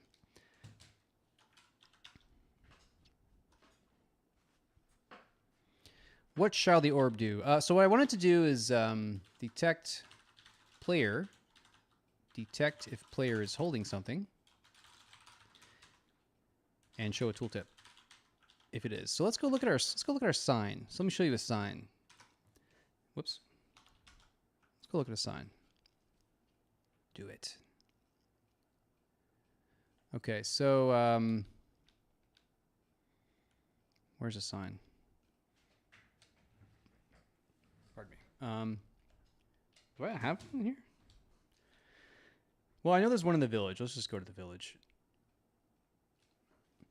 There's a sign. So, yeah, sign looks like that, and it's got a little tooltip that pops up when you're near it. That's all I want. So let's go see how the sign does it.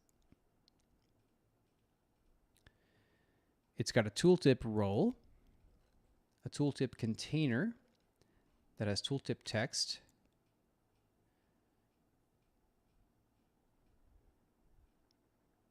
a border color. I'm not using that, am I? No, I'm going to cut that. Display string options. Ah, yes, right. Tutorial stuff. Okay, so I think I might be able to just copy this. Let's go look at our orb. Paste that. And then we will add a tooltip roll to the orb. Drag the actor in there. Visualizer object is maybe this thing. Yeah, content text is probably this thing. Detect kind is player. And what are the string? I bet that's nothing on the sign. Let's go find out. Props, sign, nothing. Yeah, okay, so we go into items, go back to our orb, and I don't know what this will do. Might not work at all because it doesn't have a collider set up. Yeah, so it's not doing anything. Let's see what the sign does. What does the sign even have? How does it... Oh, is it just a tooltip roll? Let's see. So does the sign have a separate collider? No. How does it detect the player, I guess is my question.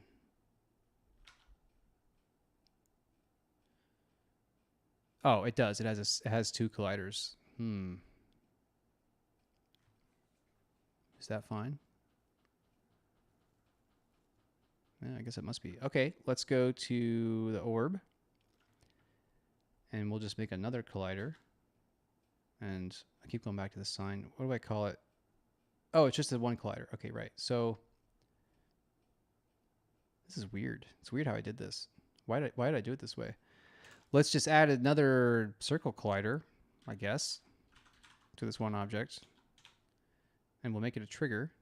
And it's a little bigger. So now the tooltip will show. No. It's actually unexpected.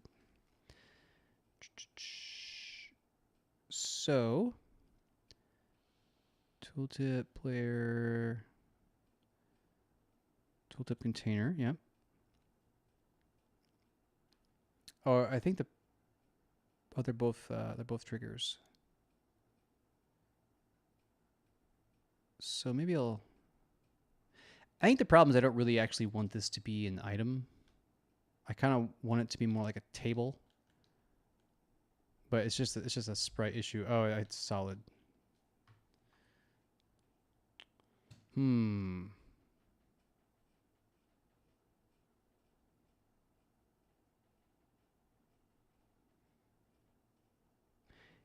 Yeah, I think I want it to be kind of like the sign where there's a solid collider, which is the box collider.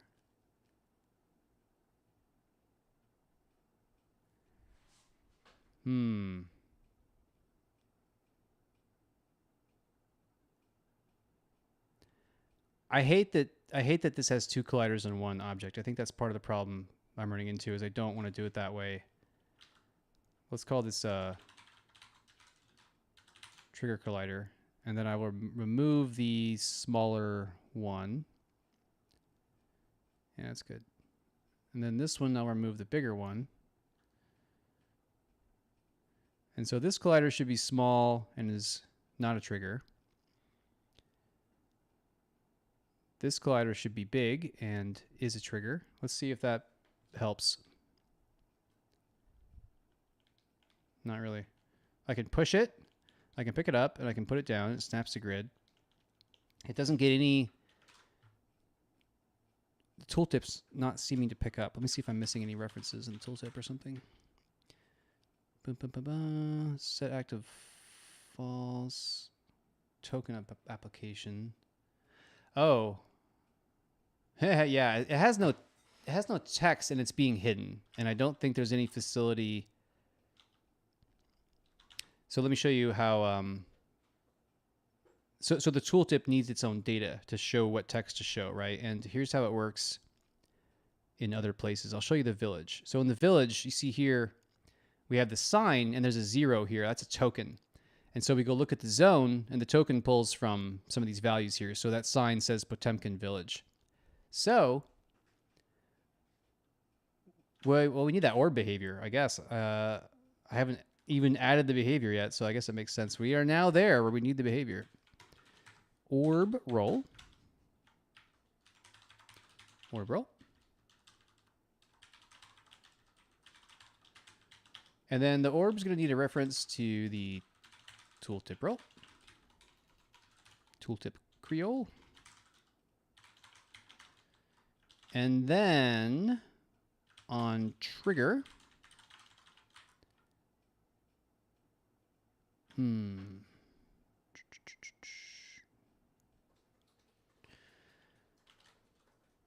I think what I want is just to update the value in the tooltip of the text. So I just want to set the content string.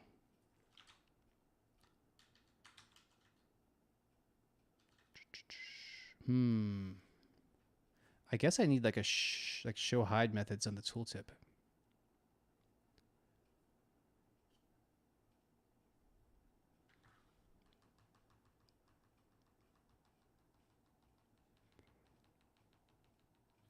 So I'll write the pseudocode out. So, let's see, is that thing? Yeah, I think I do want show hide methods. So I guess this would look like tooltip roll dot set content string, which that could be a setter. That's one way to do it. And then I would say like, test 1, 2, 3, right? And then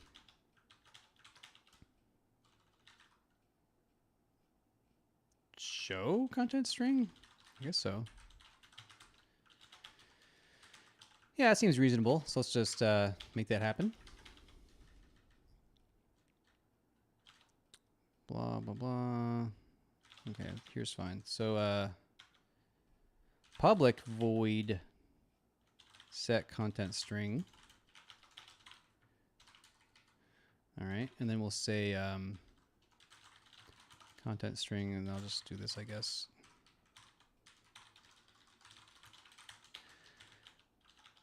Okay. Show content string, which will not have a parameter. And it needs to do some things in here.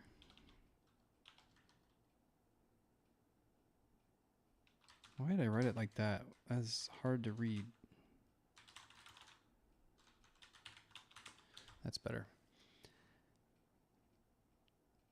Okay, so I really just need these couple of lines just in a easier to access way. Content text. Where's the content string? Oh, right, it saves that value. Okay, that's fine. I don't think I need to parse. No, I don't need to parse the text at all. Show content string. I think I'm also going to need a, I guess I could do it this way. I could say bool visible, and then I could just say visible. And then here I could say true. And then on exit, I could say false. False. All right, cool. Let's go fix the error. That is inevitable. Line 13. Collide actor detect kind. Yes, we do want a detect kind. Although, does tooltip have it?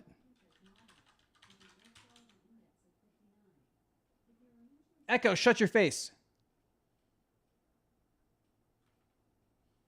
That'll teach her. I really should have muted that. I don't know what I said that triggered it.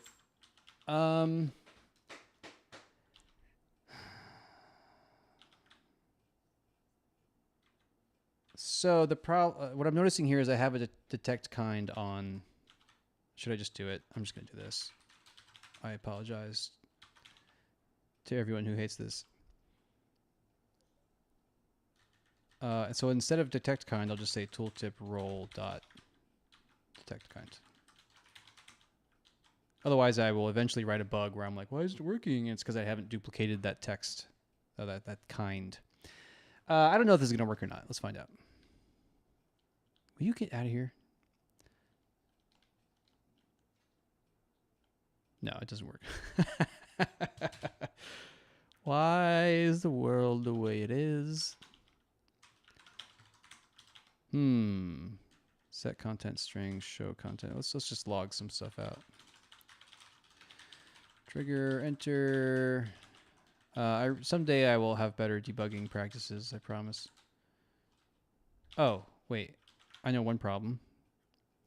Is the detects... No, it is probably set. No, wait, what did I copy? No, it isn't set, is it? No, it is. Player. Tooltip container, tooltip kind. We'll call it like detected.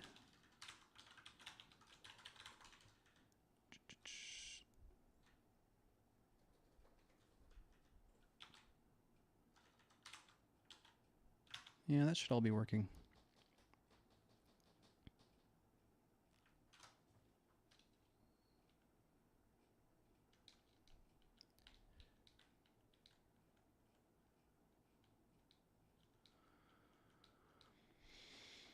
All right, here's what we're going to do. We're going to delete the orb.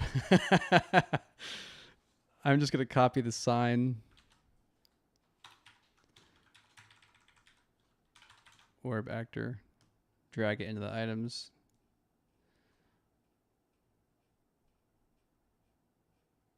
Open up. There we go. I'm going to drag the orb sprite in there. Let's see if I can just grab it. No, it's in items. Wait, what's going on?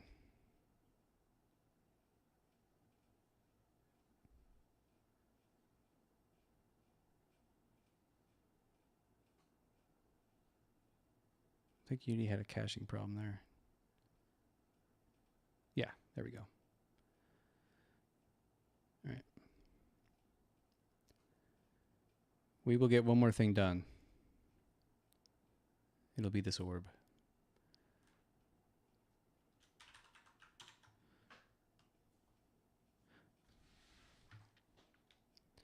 Orb.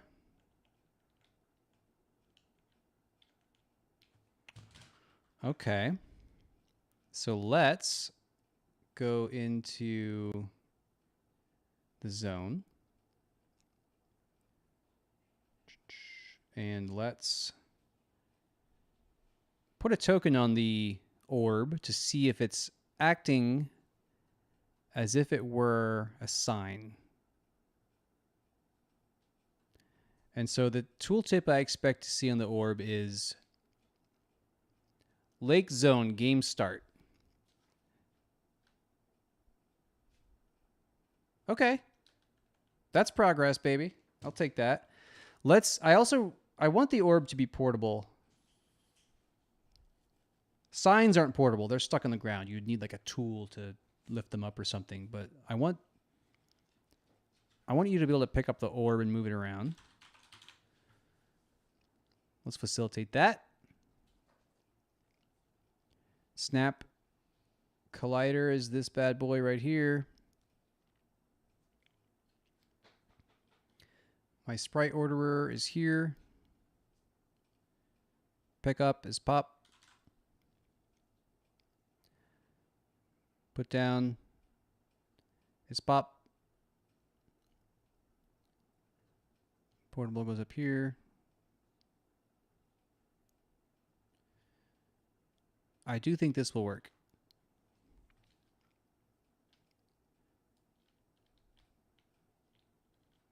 Not doing anything crazy with the physics. Okay. So we got the baseline working now. We have it doing exactly what I want, which is I want it to be a kind of like a fortune telling device for a witch. But what it's going to be like is a kind of like a roguelike. You know how in roguelikes you'll have like a scroll and you don't know what it is, or a potion and you're like, I don't know if I want to drink that or not because you don't know what it is. The orb is going to answer questions like that for you. And so what I want to do is change this text to where, like, if you walk up to it with this key, it'll be like, that's a golden key, right? That way you could be like, what is this thing? And it'll tell you it's an hourglass and what it does, perhaps. But, just a little piece of text. Hey, buddy. You want to come up? No. And so I've got everything working. I don't know what was wrong with that first stab at the orb. We detect player, we do that. Detect if player is holding something. We're not doing that. Show a tooltip. It is showing a tooltip. And then we'll say, like, update the text to the carried actor's stage name.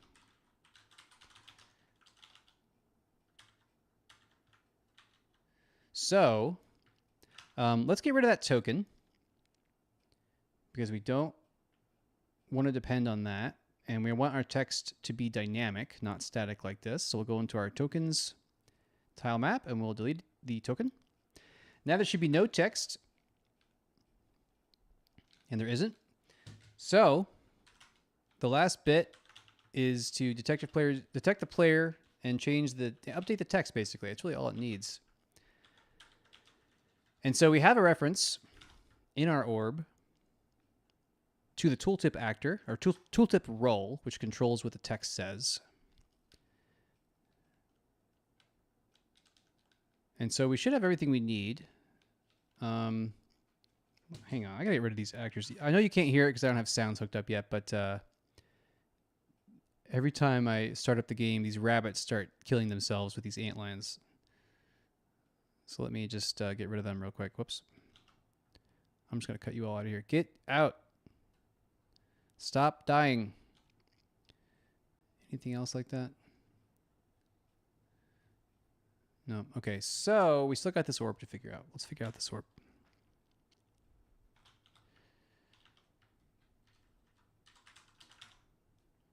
I guess first of all, it needs the orb roll. I don't think it has it this time because that was the old actor. That would help. Orb roll. Tooltip roll.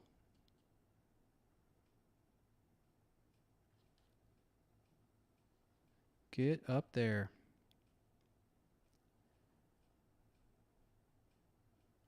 One more.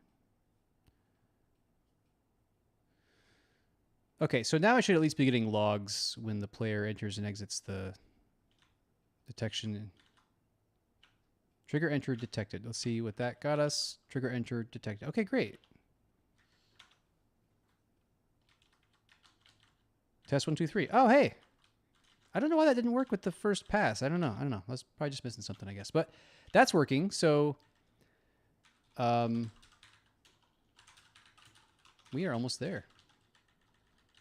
Whoops, get that out of here.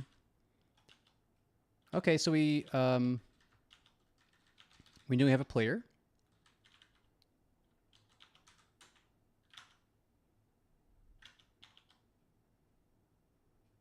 Hang on. I don't know if we want that.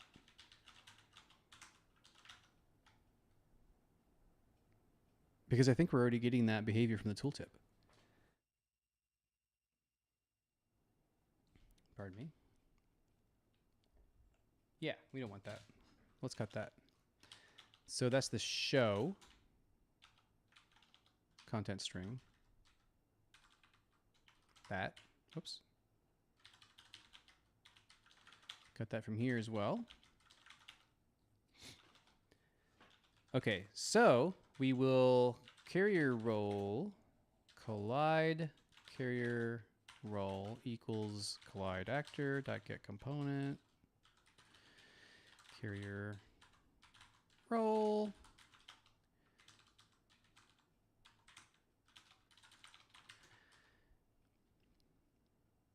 So here we'll say if is carrying, then we'll do some stuff. And if not, we'll say I see nothing. And then here we'll say actor, carried actor equals dot get carried actor. And then we'll say carried actor dot stage name. That might be it, you guys. I think that'll work. I can cut all this. I can cut all that. I can cut all this. All this is gone. So orb roll has a reference to tooltip. And this, I'll change this to something more useful. Try to get stage name from carried actor. Let's see what that does.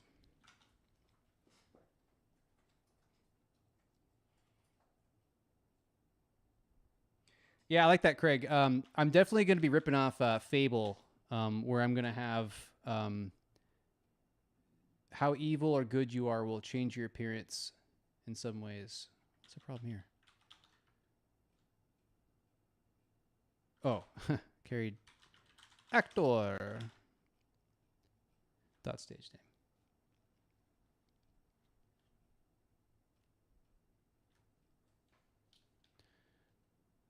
I see nothing.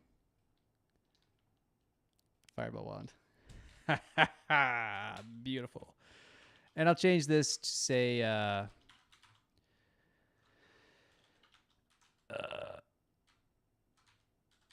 I see fireball wand is what it should say.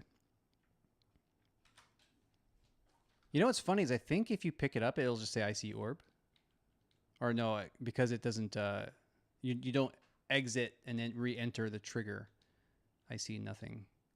I don't love that. I guess I should, man. I mean, that's a could, right? Like later I could change it so that it doesn't say anything if you don't, you know what, screw it.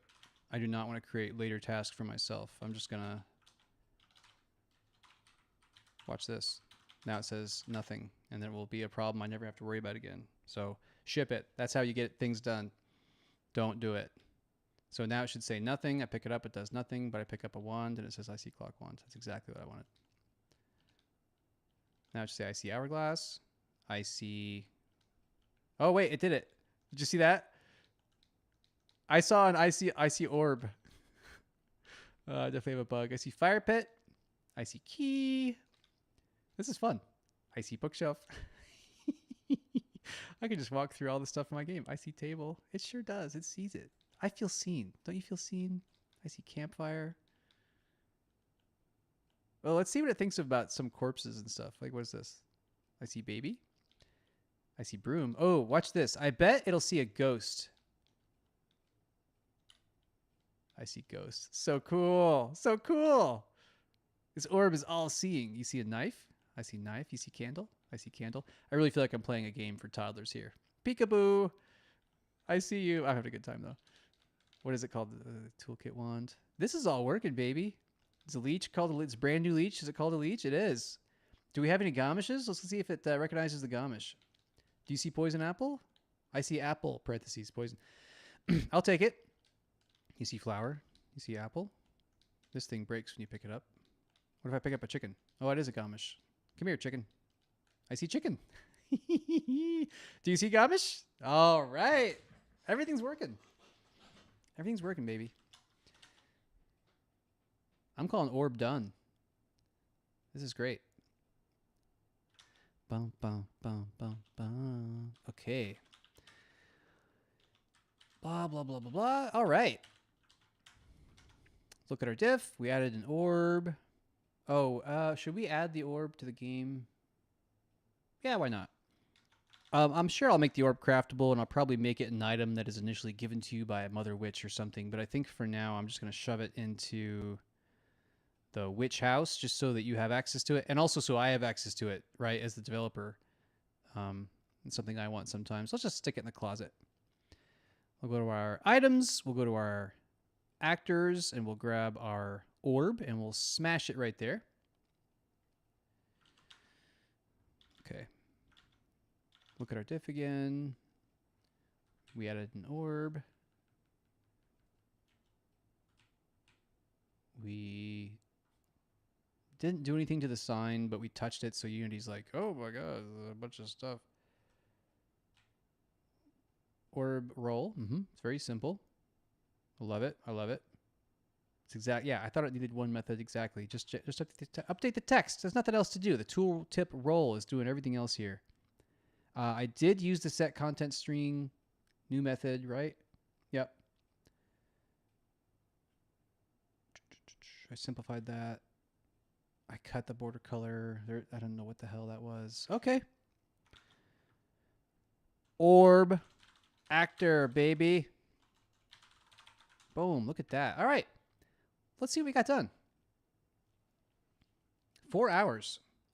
4-hour stream. That's about right. It's kind of what I'm going for. I think after that, it's probably time to take a break. That's a long time to not just work, you know, not just time to 4 hours is a good chunk to like be productive, but also just like be on and be talking. Like my voice is probably giving out.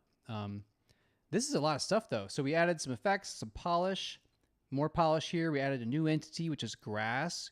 We added a warp wand home, which sends you home, and that can send you to any map in the game. So that the warp wand is a really powerful item. And a tool for me as the developer, because I have now a warp home wand you can use to go home anytime you want. But I can also use that to send you to any zone, which is so cool because I'm going to have a lot of different zones to play around in. So if you didn't see from earlier, here's the warp home wand. And so I can like run off to the village or something, right?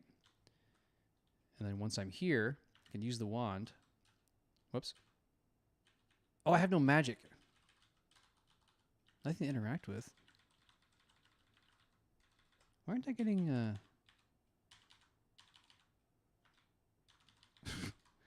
demo-itis up in here? Anyway, it warps you home. Trust me. I swear it works. Tall grass. Oh, I'm going up. Tall grass. Portal wand, which I did not get that done. Antlion. Really exciting. It's a monster that comes up out of the ground and kills you. Also, it kills anything. It kills chickens. It kills villagers. It does not discriminate. Fixed a bug. The leech drinks blood off the ground. Super cool. It's a headless chicken. Makes chickens way more interesting. And we got an orb actor to describe items to you. Super cool. That's a lot of good stuff.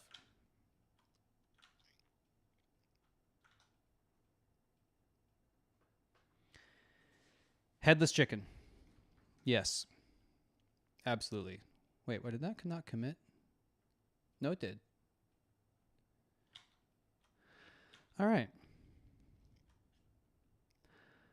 Well, everybody, thanks for hanging out today. I'm sure everybody in here probably already does, but this might make it to YouTube and stuff as well. Pick up my book if it interests you, How to Make a Video Game All by Yourself. It's a cool book. Super cheap. Streaming again. Maybe over the weekend. I don't know. I'm going to try streaming some random times just to kind of see when people are around and that kind of stuff. I got to work on the game a lot, so I'll probably be streaming a lot. I'm definitely going to stream next Wednesday, 9 p.m. Pacific with my brother. And probably in the mornings next week is kind of my goal. So that's that. Thanks for hanging out. Really appreciate it. Sign up for my newsletter at Valadria.com. You get game dev tips, and you'll get access to WITCHMORE eventually. And that's it. Thanks for being here, everybody. Appreciate it. I hope your Thursday goes great. Pleasure, Chris. Good seeing everybody. Enjoy the rest of your day.